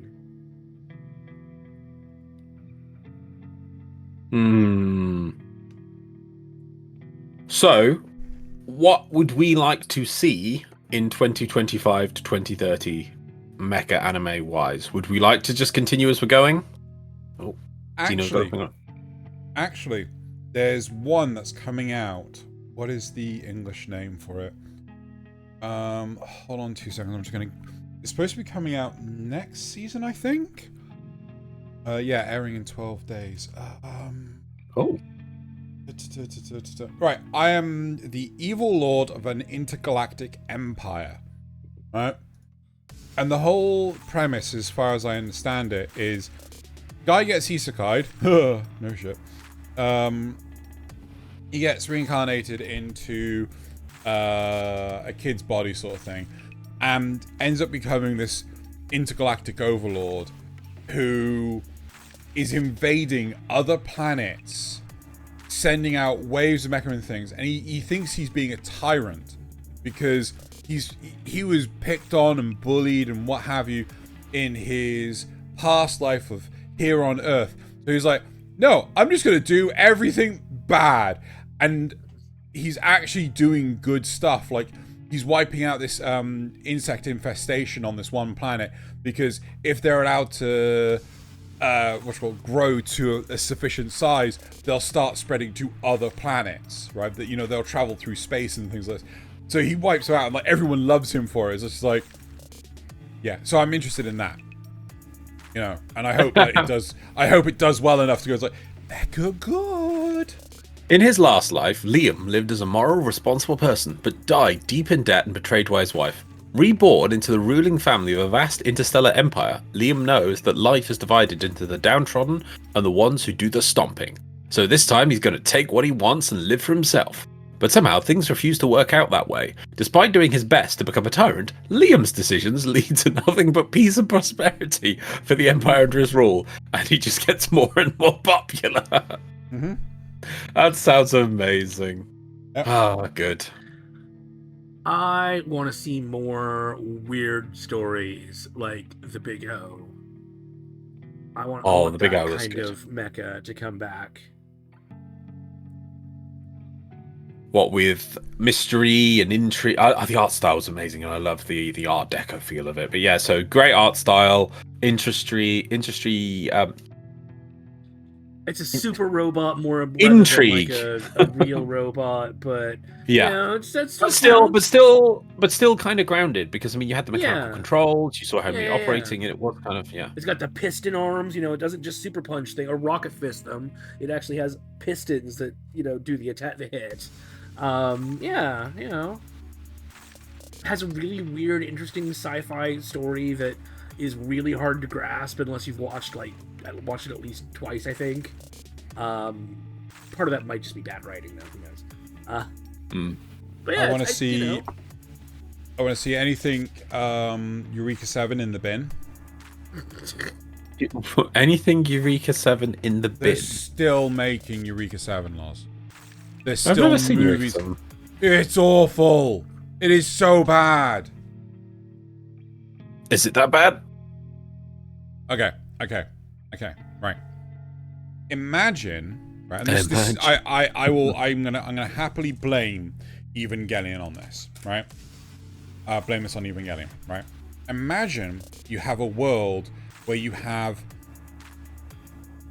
surfing mecha that surf on ether waves, right? Ether waves. Yeah, so like they're able to surf in the air, and you get this. You got floating islands and all sorts of weird and wonderful shit like this, and effectively this one band of misfits, they turn up on your home island. You're like, cool. Should all be a really good idea if I go join them? That sounds like a really good idea. So you, as a kid, you're saved by this amazing pilot, and she's really cute and everything, and you pilot this 2-person mecha with her for the first time. So you're like, oh, this is really cool. Like, I'm gonna go join them, and it will be amazing and everything. So you join them, and you're treated like shit. That's it. But you're the best at surfing. No, you're shit at it now. Nah. You are utterly garbage. You are human filth. Why would they keep him around if he was a... I don't know! I don't bloody know! He bloody stows away on the ship, right? And instead of kicking him off, they're like, fuck off. So is he actually terrible, or do they just... No, he just gets like serious Shinji Ikari syndrome. And he's just like, he's sad the entire fucking time. And he's just fucking stop being a mopey shit. And you've seen the whole show? Unfortunately. And does it what, that's how he ends it? He doesn't sound like he should ever get in a suit on these giant robots again. No, he still get, like, they still let him on the bloody mech. I don't know bloody why. He's still the best at surfing. No, he's not though. Because they keep telling him he's not. He's awful. It's like, so why do they let... Honestly, the whole series is nothing but a bloody contradiction. And at the very end of like 39 fecking episodes... Sorry, 50 episodes. I just had a look on the thing. 50 episodes. The girl that he has a crush on likes him. Yay! See, it's a happy ending. Awful. And what do they do with the surfing mechs? Do they fight aliens or something? They fight other surfing mechs. In a war? Honestly, I can't remember. The series is so bad. I have expunged it from my mind. I think it's a post-apocalyptic thing, but I could be wrong. Nope. I honestly can't remember. Nope. It's just a happy futuristic world. Happy fantasy world. Sorry. It's like sci-fantasy. None of it fucking makes any sense. Right. Yuga 7's awful, and they're still making it. What do you mean they're still making it? They're making movies. They're making movies of it. Like, you know, movies past this story, right? You know what else they're making? Movies about... What? You know what else they're making? Gundam Seed crap. Yep. Okay, Loz, Sounds which like is worse? Xeno's wrong, and Loz, which is worse? What? Reconquista in G or Seed? Well, I've never been able to finish Reconquista in G. But Seed and specifically Seed Destiny, because Seed is just basically is Gundam, and I think some of Zeta redone again. It's mainly just the Gundam show redone again. So it's kind of just a bit meh. But Seed Destiny is when it just it has 6 or 7 episodes at the start where it's like, oh yeah, I see what you've done. You've taken the interesting premise at the end of the last one and actually progressed it, and you're going to do something interesting. And then they abandon that to bring Kira back into the plot. Sounds and Kira like is Jesus. We need to do a movie night where we watch the new movies. No. I don't know if the new movies are after the setting, replacements for the movie. We could watch the Reconquista in G movies. No. Wow. Reconquista in G is fucking awful. I have the unfortunate... Fine, Nasuth, you can watch Reconquista in G.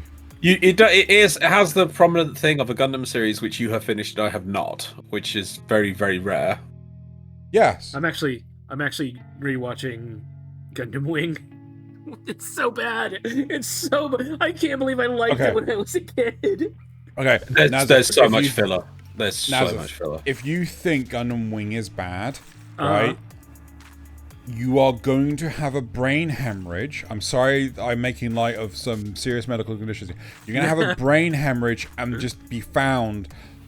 twitching on the floor, hunched over on your keyboard, bleeding out, and your brother's like, no!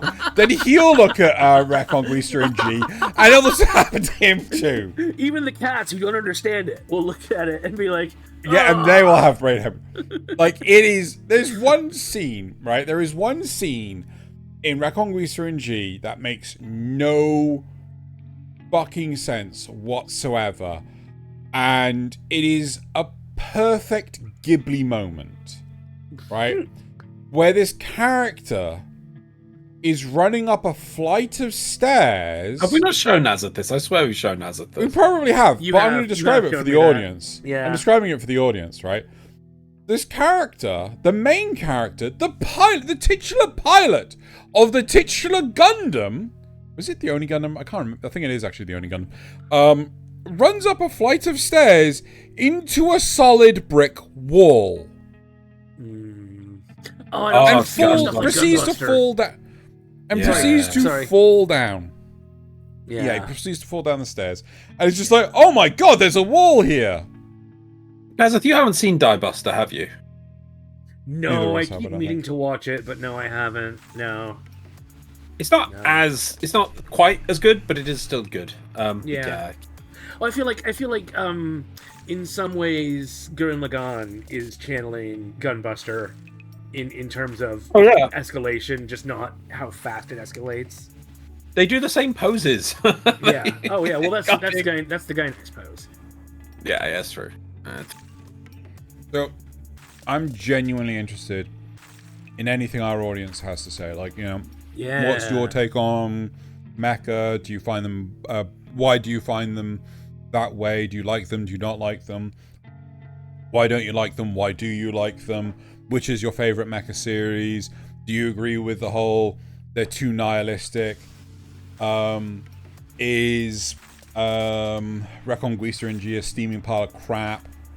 I want to hear what people have to say.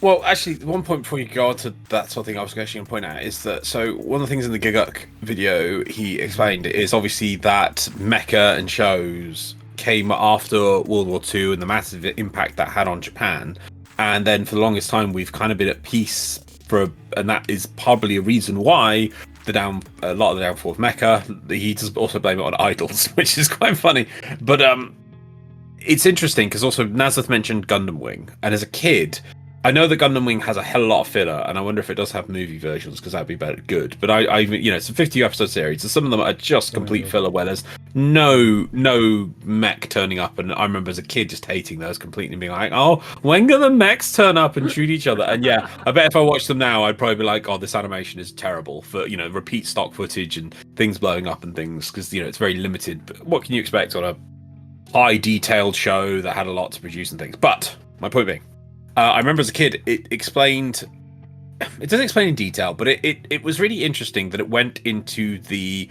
should you use remote weaponry in the world, should you have wars fought without people.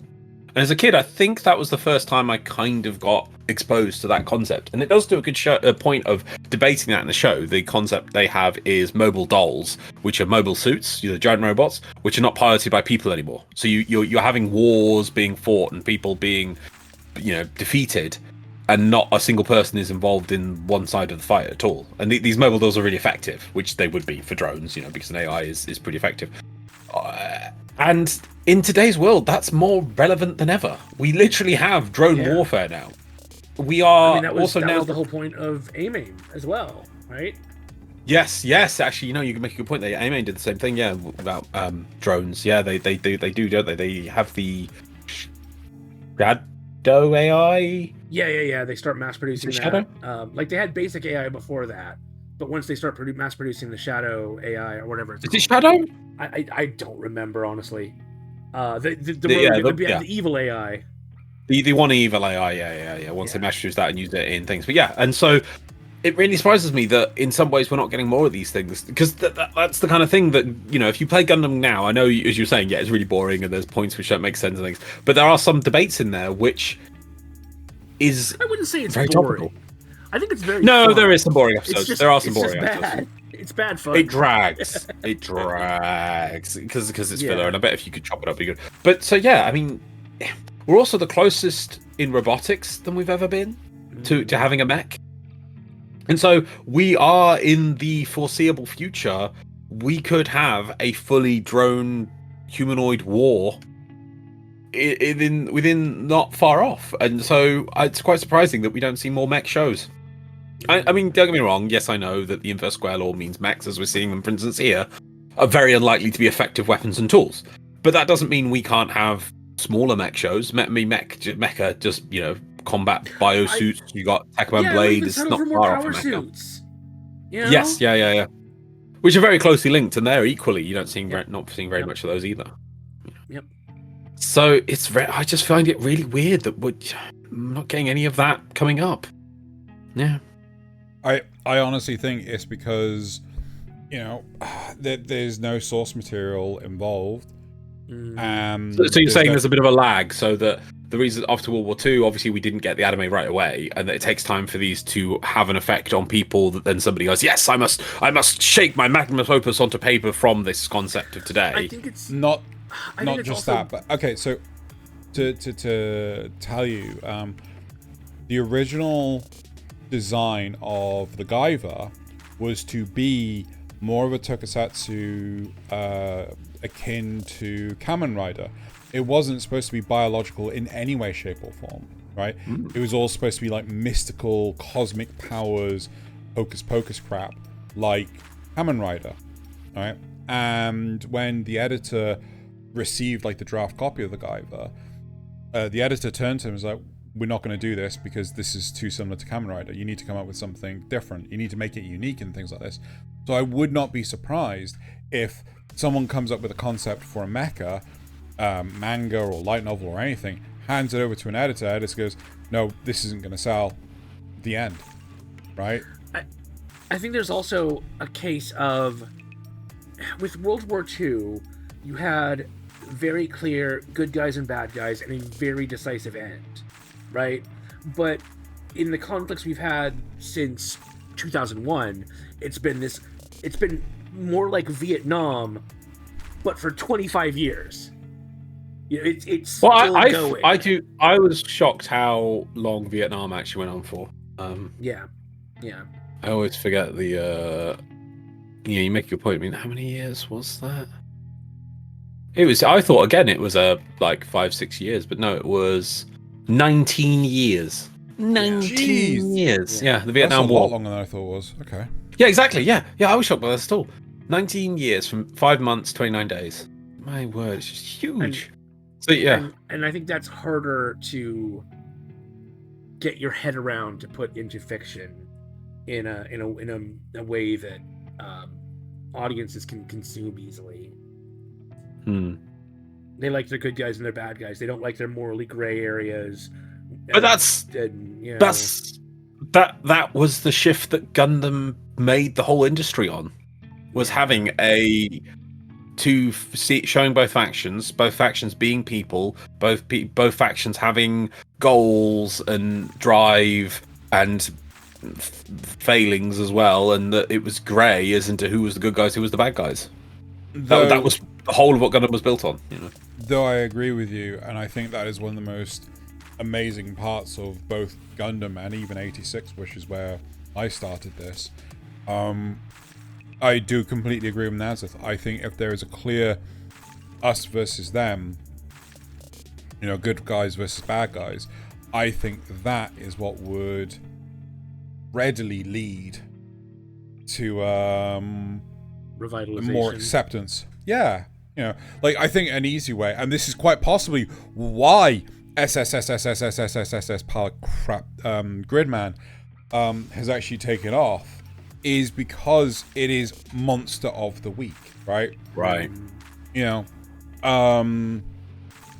I tried watching Xenon, which is set, I think, in the same universe. But technically, yes, I think. I can't remember if it's the exact same universe or if it's an adjacent universe, but they are connected in a way that they were able to even do a movie together. So yeah, I think it's because there is some weird Studio Trigger project or whatever. But Xenon, there's characters in it that are just so bloody unlikable, and it's just like, okay, yes, I get it. You have this new mecha that's just suddenly appeared in your hand as a toy, and you can call it forth, and then all of a sudden you got Robot T-Rex just appears out of nowhere. Cool, but you're still an unlikable character, and I don't want to watch you, right? And I think that is something that the mecha trope really falls hard into, is we have to have an unlikable, depressing protagonist. I don't know why. I blame to be Evangelion. Successful. Yeah. No. But I think that's, we have to have a depressing protagonist to be successful. No, this isn't part of the formula that you should accept, right? People don't want to be sad and depressed. People want happiness, right? I want to watch. Is it Bullbuster? I want to watch. Like the more I'm talking about like stuff, I'm being reminded so of. Good. Yeah, I'm being reminded of stupid crap like Fafnir and Gundam Seed. And, like, I want to. The cool thing about Bullbuster is that it's at its heart, it's really about trying to reclaim an island where people have had to leave their lives because of a monster invasion. And they want to even try to preserve as much of it as they can while fighting these monsters, while doing all this research and stuff. And then it gets bigger than that, and it's so good. It's so good. Is it Bullbuster, not Bullbuster? Bullbuster? Bull. Yeah, oh, wait, sorry. B-U-double-L. Bull. It's Bullbuster, not Bull. Oh, okay, because there is something called Bullbuster. I assume that's something else. I don't know. We'll never know. But yeah, it's like this weird slice of work, action mecha mystery, corporate mystery. Like it does so many things, and yet it has them unified in this really nice, accessible, and happy way. Hopeful. God, MDRLOz. Look at our fucking depressing mecha series. Oh, I sorry. I assume I've done this before, and Nasuth must explain to me about Bullbuster because I'm just having a look at it here. It reminds me so much of this other anime by just these images. There was this anime where aliens attacked, and then humanity built robots to defend against the aliens coming back. But the aliens never then came back for like 20-ish years. And so the giant robots became like amusement park attractions. And the only people who knew how to pilot the mechs were people who worked at the amusement park. And the main character is like just someone who's obsessed with the mechs, but he just works at the amusement park. And the aliens come back. And so they have to use the mech, which is only operable by like, they're just bureaucrats and things just running an amusement park sort of style thing. And they're like, who can pilot the mech? We can. So then they have to basically defend the Earth. When nobody's like, oh man, we ain't got the funding for this, things like that. And it's just like, oh, they're like, oh, you broke the arm? We don't have any spare arms. There is some of that because they're a small bit company. So whenever something like breaks down, they're sweating bullets about how to try and fix it. Yeah.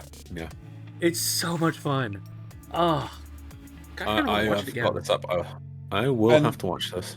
And again, sub only. Yeah, no doubt. Well, yeah. I'm not gonna lie. Yeah. Like this, I think this is a whinge for a different time. We should get rid of that screenshot. But I'm not gonna lie, right? I really feel end of the show. Sorry. I really feel that when it comes to dubs these days, it's like, is it fantasy or is it an isekai? Right? No, we're not putting a dub for it. Genuinely. I question whether or not we'll actually see a dub of Bocce the Rock when season 2 comes out. Anyway. Right, should we wrap up? No, what was... Oh, God, sorry, I got distracted by Nasuth in this thing. What were we talking about before we said about Bullbuster? I was going to say something. Reminds you of another show. No, what did we say about the costing thing? Oh, no, sorry, the dub thing. Sorry. No, there's 2 points I want to go on before wrapping up and things. One was... the thing about the dubbing is it really does seem sad that if they have no intention of dubbing the show, why they can't put it out for people to dub, sort of like do a non-official official dub. So they won't pay you any money. Yeah, sort of like official fan dub. So they won't give you any money, and they will approve it afterwards. Then people have to do it off their own back, but it gives an opportunity for people to break into the industry because they can do their own fan dub. And if the fan dub is successful, there you go. I did this work on this, but it costs them. But it costs the people, the anime, the people who do it, nothing, because they can always, they haven't. It's not the official; it's the unofficial official dub, and they allow it. and they can make money off of it, but it doesn't cost them anything. Problems with this. Yeah. Right. Unions, right? And what stops them from going like, oh, we're not going to dub any of the stuff, but we'll do unofficial fan dubs of everything. Wink. What do you mean? They just stop paying actual dub actors and license dubs, and just it becomes that they then make money off of. Yeah. Without paying. But I mean, I expect the dubbing community is going to change massively, because at some point they are just going to AI that. They are just going to AI the whole thing. I think a better way of doing it is if Japan actually did the fan dubs, and they were pushing the fan dubs out on their own service as opposed to Crunchyroll or whatever. And it's just like, because basically America licenses the Western production, right? And then whatever money they make from the license, they get to keep, right? So it's not directly proportional to what Japan receives. So it's like a bid. Okay, well, we'll depends buy. On the contract, I suppose, but yeah. Yeah, but like we'll pay for. Sorry, we'll buy the license of Bang Bravern for 50,000 or 500,000 or whatever number. I don't know what it's going to cost. 5% royalty for every episode. But I'd much rather like, hey, we're Japan. Yeah, we're gonna release it to the global market. I hate how we still haven't adapted. America, and we're doing it, Yeah, under I the hate. umbrella. I really hate how much the the global market is still set on having regions. It's so stupid, yeah, man. And syndication. Xeno's a globalist, confirmed. Well, no, it makes sense for some things, but for something like a digital product, which can be instantaneously, as soon as it airs in Japan and some subtitles added on, can be shown in anywhere in the world, and there we go. It doesn't make sense. I mean, yeah. I mean, we're already getting some shows that have simul dubs, so Anyway. Well, soon enough, you'll just be able to get a public free AI. You'll just give it the raw from Japan and say, just make me some voices and translate this for me, and it'll just do it. Yeah. Anyway. So if they don't do it in the industry, so there was one last thing, which is probably not a great topic, which I wanted to cover. It's not a topic. Sorry, it was a section. I was going to ask a question right at the end. I know that episode length. I think we got a little bit of time because we seem to reach your 10 minutes. I'm giving you 10 minutes. No, that's fine. It's not going to be that. I was just. This is one of the longest ones. Remember that we waffled a bit at the start, so don't. No, I looked at your current videos. Normally they're over 2 hours. There was only 2 that were below 2 hours recently. No, we've still got like the whole ending segment to do. Oh, right? I guess. Yeah, you make your point. No, last point was I just wish we can finish on is, do you think that the viewers have changed? Is it that that's the reason why? And is that something that is it that viewers will no longer accept manga? The average viewer. It is important just to remember that we are living in the TikTok generation. Yes, that's why I just want to quick. I want to agree with that sentiment, mostly because look at shows like Dragon Ball Daima, Solo Leveling, One Piece, Kaiju Number 8, all these big, heavy Jujutsu Kaisen, Eminence Shadow? No. Demon Slayer, all these very high production animation shows, right? That don't really go far in terms of their episode content. Right. That people are that people froth at the loins for these things, right? Yeah. And the number of shorts that I have seen in like the last week or two that are exclusively about the cliffhanger endings of Solo Leveling. It's just like, oh, there's another one, oh, there's another one, oh, there's another one, oh, there's another one. Like, for the longest time, I was getting JoJo memes because I think I linked you to JoJo memes. And I was like, oh, this is brilliant, I'm just getting JoJo memes. But the Solo Leveling ones that I was getting was literally the same one from different people. right? Yeah. So I am 100% on board with not only has the landscape, but also the viewer space has also changed a hell of a lot. There we go. Right. So yeah, there we go. I think Xeno's got that. I don't want to. Yeah, that's a clear thing of it. Unless anyone wants to add anything, we can finish on that point. All right. I think that's good. Just one last thoughts. Okay. Yeah. I thought you were about to do another last. No. No, but I wanted to address that because you got to think about the people watching it. Is it that No, I completely agree, and I think that is why in the mid 2000s we had that. In the early 2010s we had the pivot from high school shows to isekai shows. Yeah, I think that because the viewership has changed from, well, I'm not a high school student anymore, right? Like I've graduated from university. But you're always chasing that same demographic. You don't care about the older people. You're always trying to get the same demographic. You say that, yet how many anime are coming out now that are based on middle-aged individuals? More Headhunted. We got a lot more recently. Yeah. But we used to also have a lot more befores anyway. Yeah.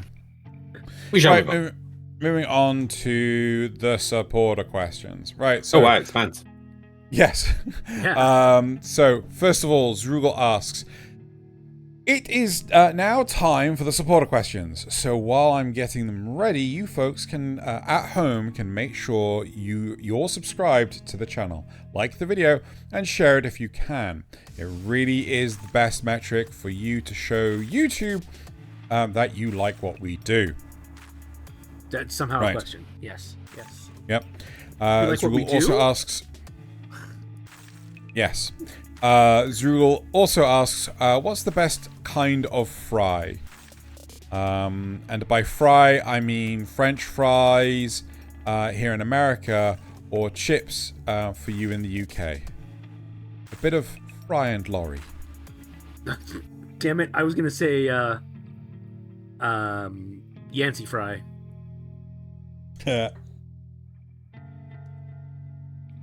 Curly fries?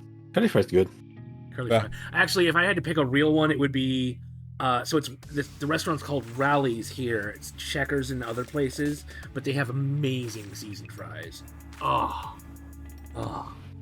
so good. Anyway, can't go wrong with the good fish and chips. Right.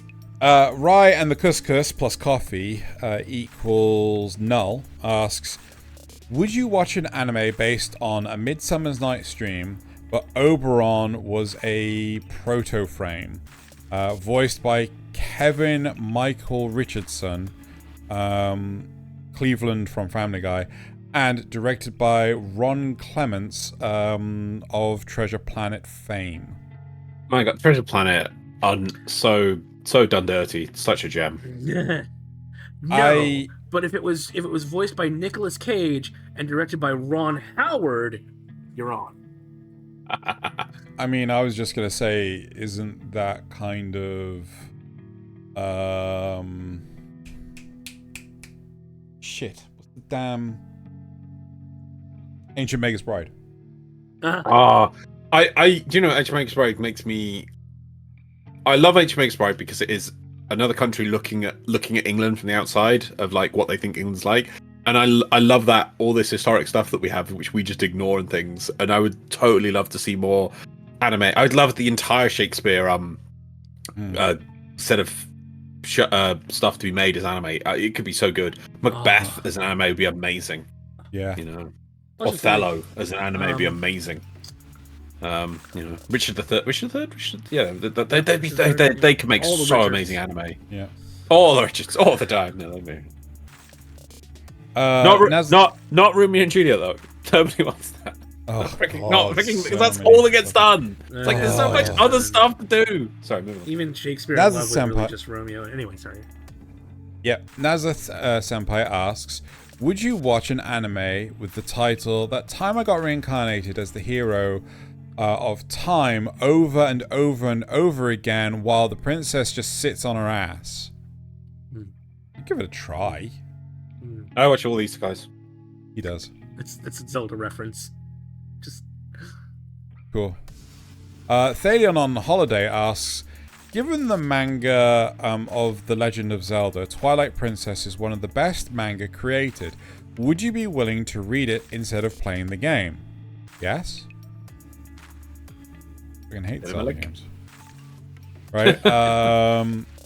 I had to do that as a punishment for... No, I bought Tears of the Kingdom day one. I played Breath of the Wild and did enjoy it sort of in my own weird way, which broke the game. But I have never played Breath of the Wild. Not Breath of the Wild, Tears of the Kingdom. I had it, and I was like, oh, I'm going to love to play this. And I just never have. I love have Zelda not games, known and those two anyone. never interested me.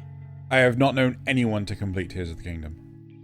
Because playing that is so similar to Breath of the Wild. It's like, well, yeah, of course it's going to be bloody similar to Breath of the Wild. But yeah, it's just a pure sequel. Literally a sequel. Yeah. Or prequel or whatever. No, a sequel.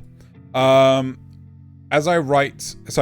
on Holiday also asks, as I write this question, I'm about to leave for my bungee jump at Blowkrans, right? Can the cast wish me luck, even though you're recording this after I do it? Good luck. Break a leg. Right.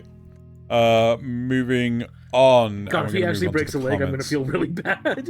Exactly. No, you're not. Nasuth, can you scroll down a bit? Yeah? Bit more. Yeah? Bit more. Oh, There's supposed to be something there. There is supposed to be something there. Well, you fix that. You fix that while I read the comments from the... First of all, from the news. Strummer Shell says, thanks for the anime news, gents. Zrugel says, the first story was pretty sad. That's a huge list of work. That's very true. Nasuth, your audio is a little quiet. Yeah, it turns out he didn't rebalance his audio.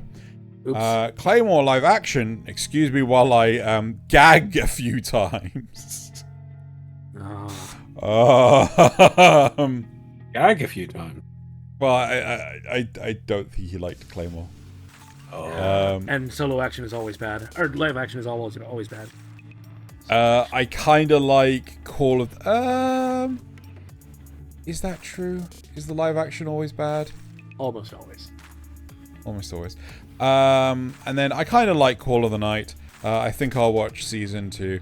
I think I liked it more than Xeno because I binged it. Yeah, I'm tempted to binge it just to give it a go. Because I just struggled with it so much. Right, and then moving on to the comments from the cast. Zrugel says, yes! Reincarnated as a vending machine isn't that bad. Totally agree, Loz. Woo! No. So we've decided there are more rubbish shows now.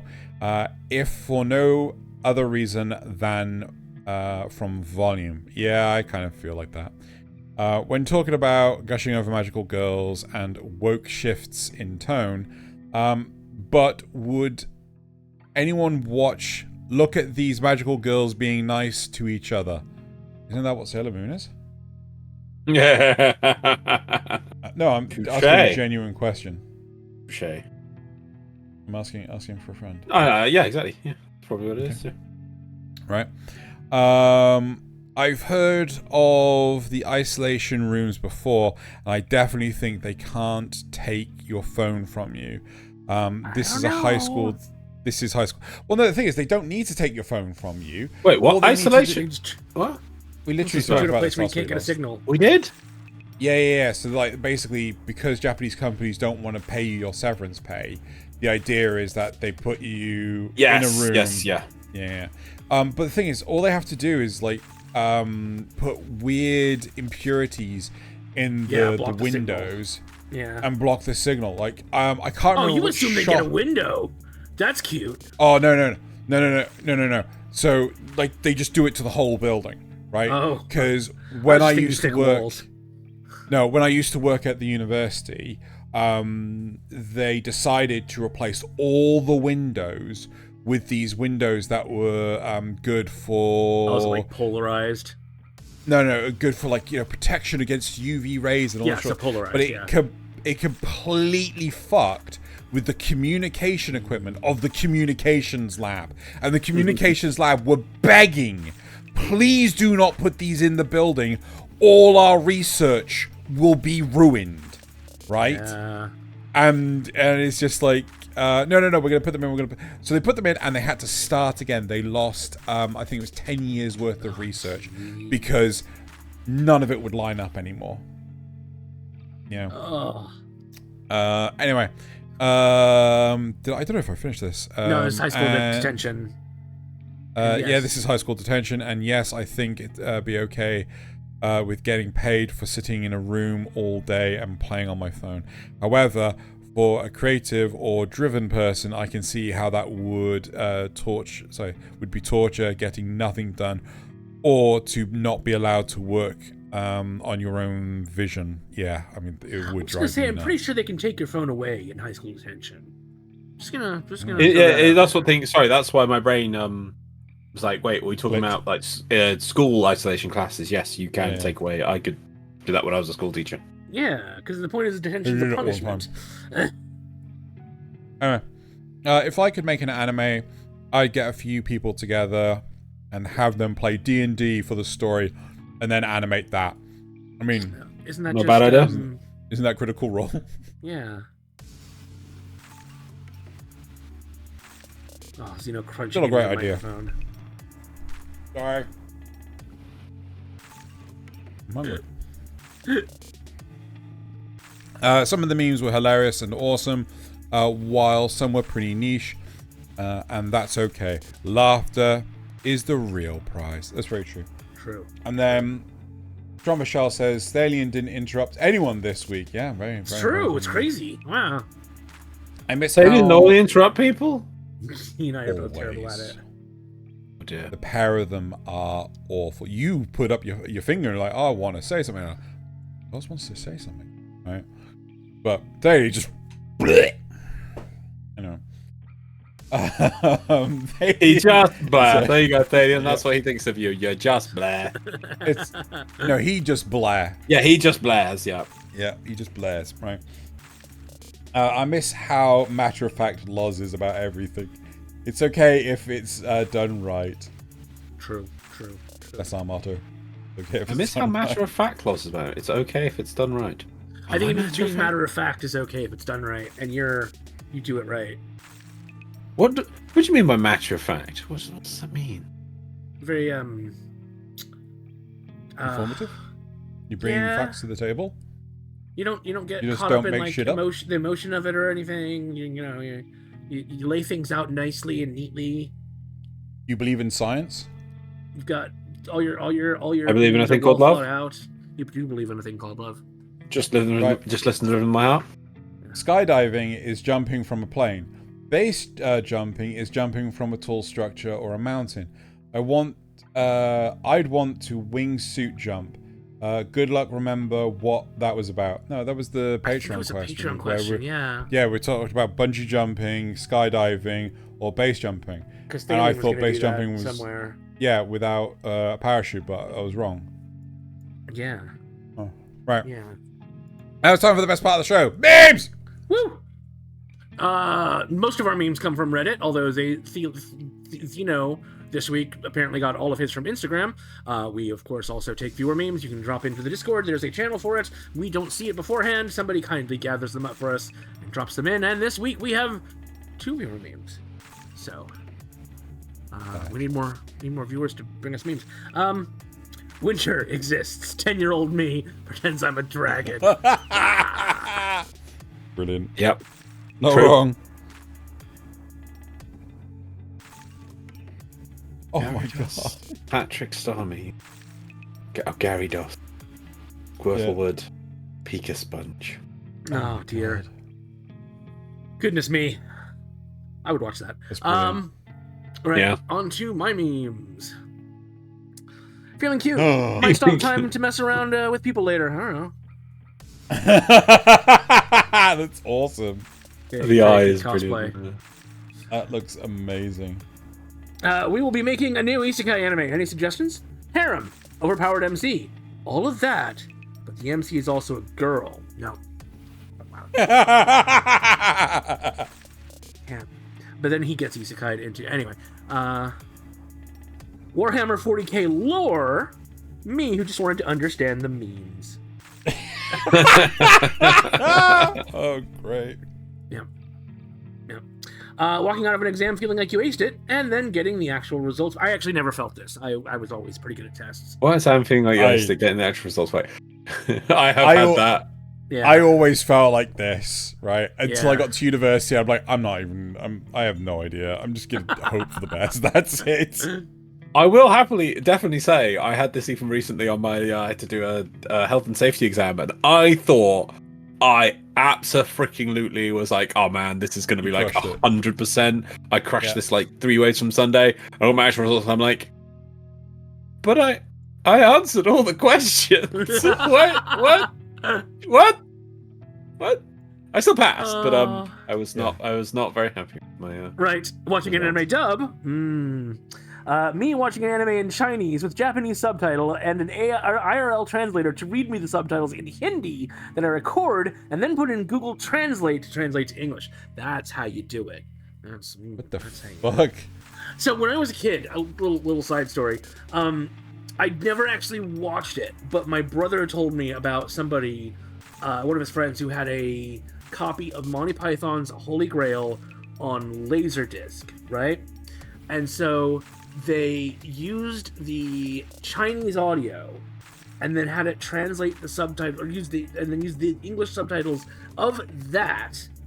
And so in the bit where they go, your mother was a hamster and your father smelt of elderberries, it translated to, oh god, I think your mother is a rodent and your father eats bad rice.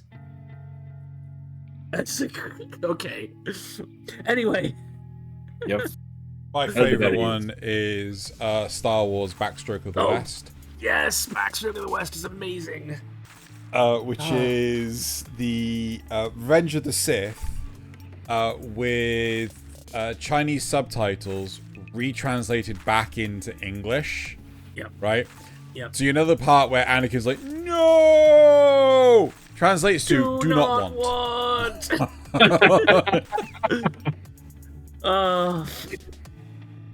There's one line where Anakin is talking to R2-D2, and it literally reads, R2, do you is fucking? So good. I'm just gonna watch that again now. Right, and my last meme before we move on to laws. To this day, I still don't know what Todd clapped.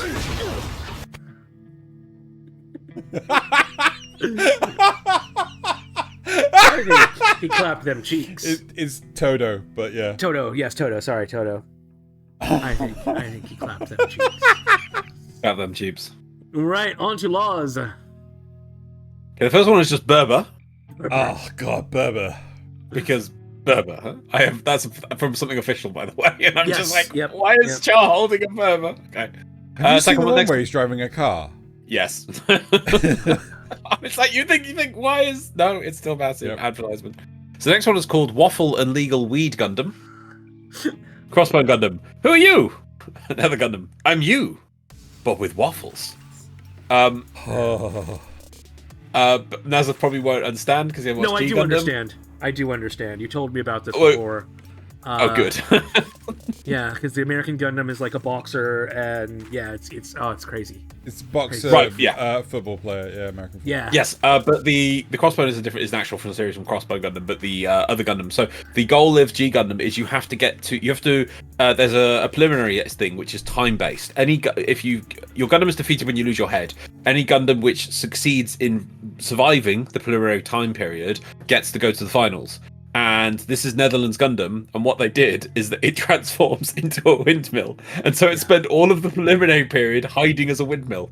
Yep. Yeah. That was it. It was genius. Okay, next one. So this didn't have a rate on it. One of these machines has the greatest kill to death ratio in all of anime. The other is Master Gundam. Yep. It's true.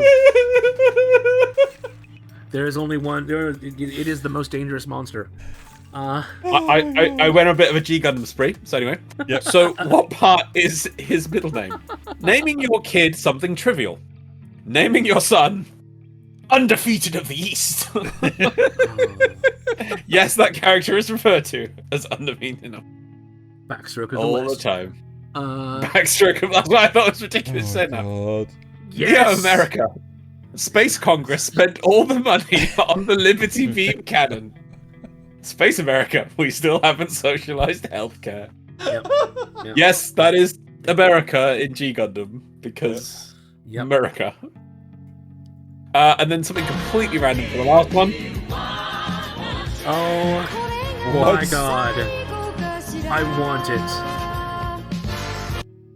I want it so badly. I want to say it again. Oops. If you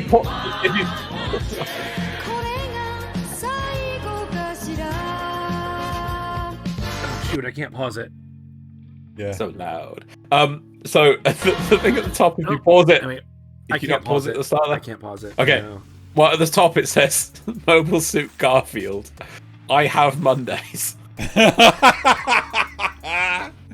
Oh, brilliant. And then on the right, it has something from Macross. And then it has God. just Yeah. Garfield Yeah. mixed with a Beautiful bootleg. Transformer. Beautiful bootleg. That's beautiful. Yep. There you go. All That's right, my on news. to Xeno, who oops all videos apparently.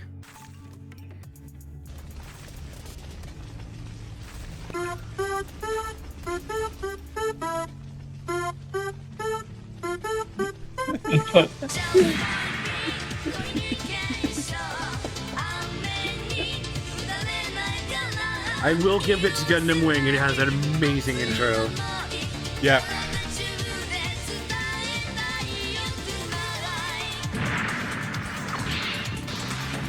Is this the whole thing? It should be. I don't think it's that much longer. Okay, there it goes. So I- look I- at that animation. It's so beautiful. Yeah. I when just. when we were going through images earlier, Armitage came up, and I was like, God, look at that detail. You just don't get this anymore.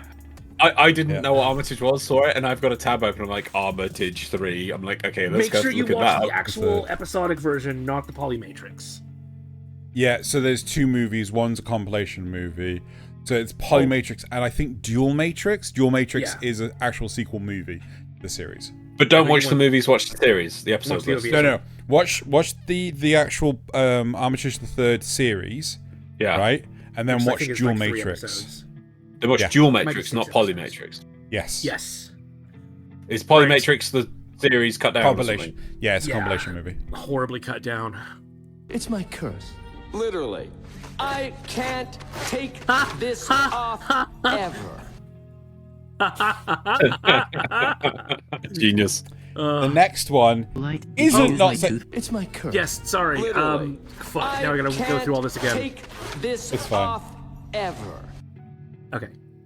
So the next one isn't not safe for work, it's just a bit gross. So a warning, gross. Right. Light, did you use my toothbrush this morning? Of course not. Why would I do that? We each have our own. Oh, okay, I was just wondering.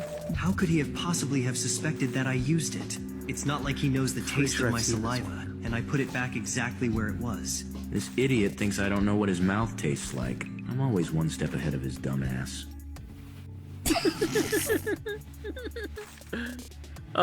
Good. See, this is the proper use for it's- AI voices.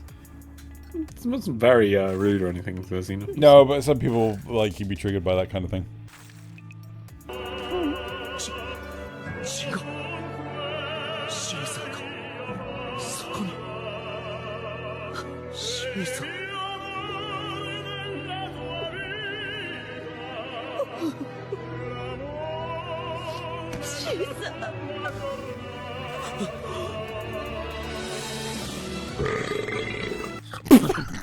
God. What is you were 12. You are 12. Oh my god, he used my toothbrush. Burp. Oh, hilarious. This is a burp. Look, the big man with the mouth open did the burp sound. Are you searching your name online again? No, I've learned my lesson. Every time I close my eyes, I can still see those weird drawings of me.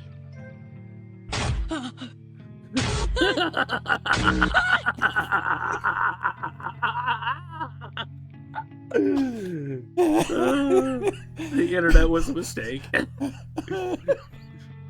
And then my last one. You come into my dungeon floor, kill my top men, take my child hostage, and ask me for the dungeon permit. If you wanted to give me demonic backshots, you could have at least asked me out first. Is there anything else you want to rob from me while you're here? Yeah, your daughter. Daughter? You mean my son?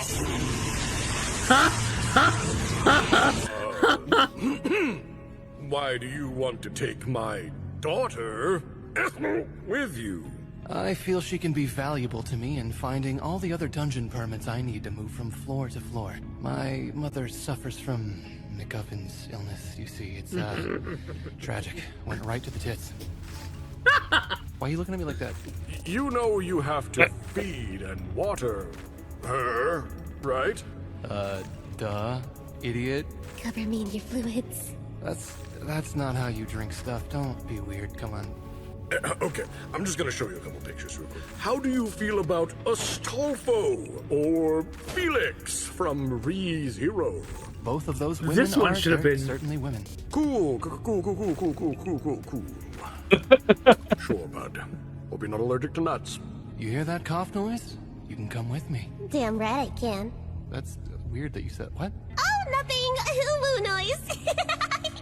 Ah, you're a freak like my sister. Great.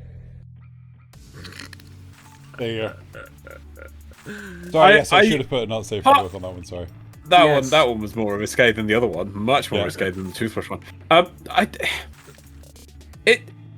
There's also the the series of the, what is it called, sister leveling or whatever it is. That's just brilliant.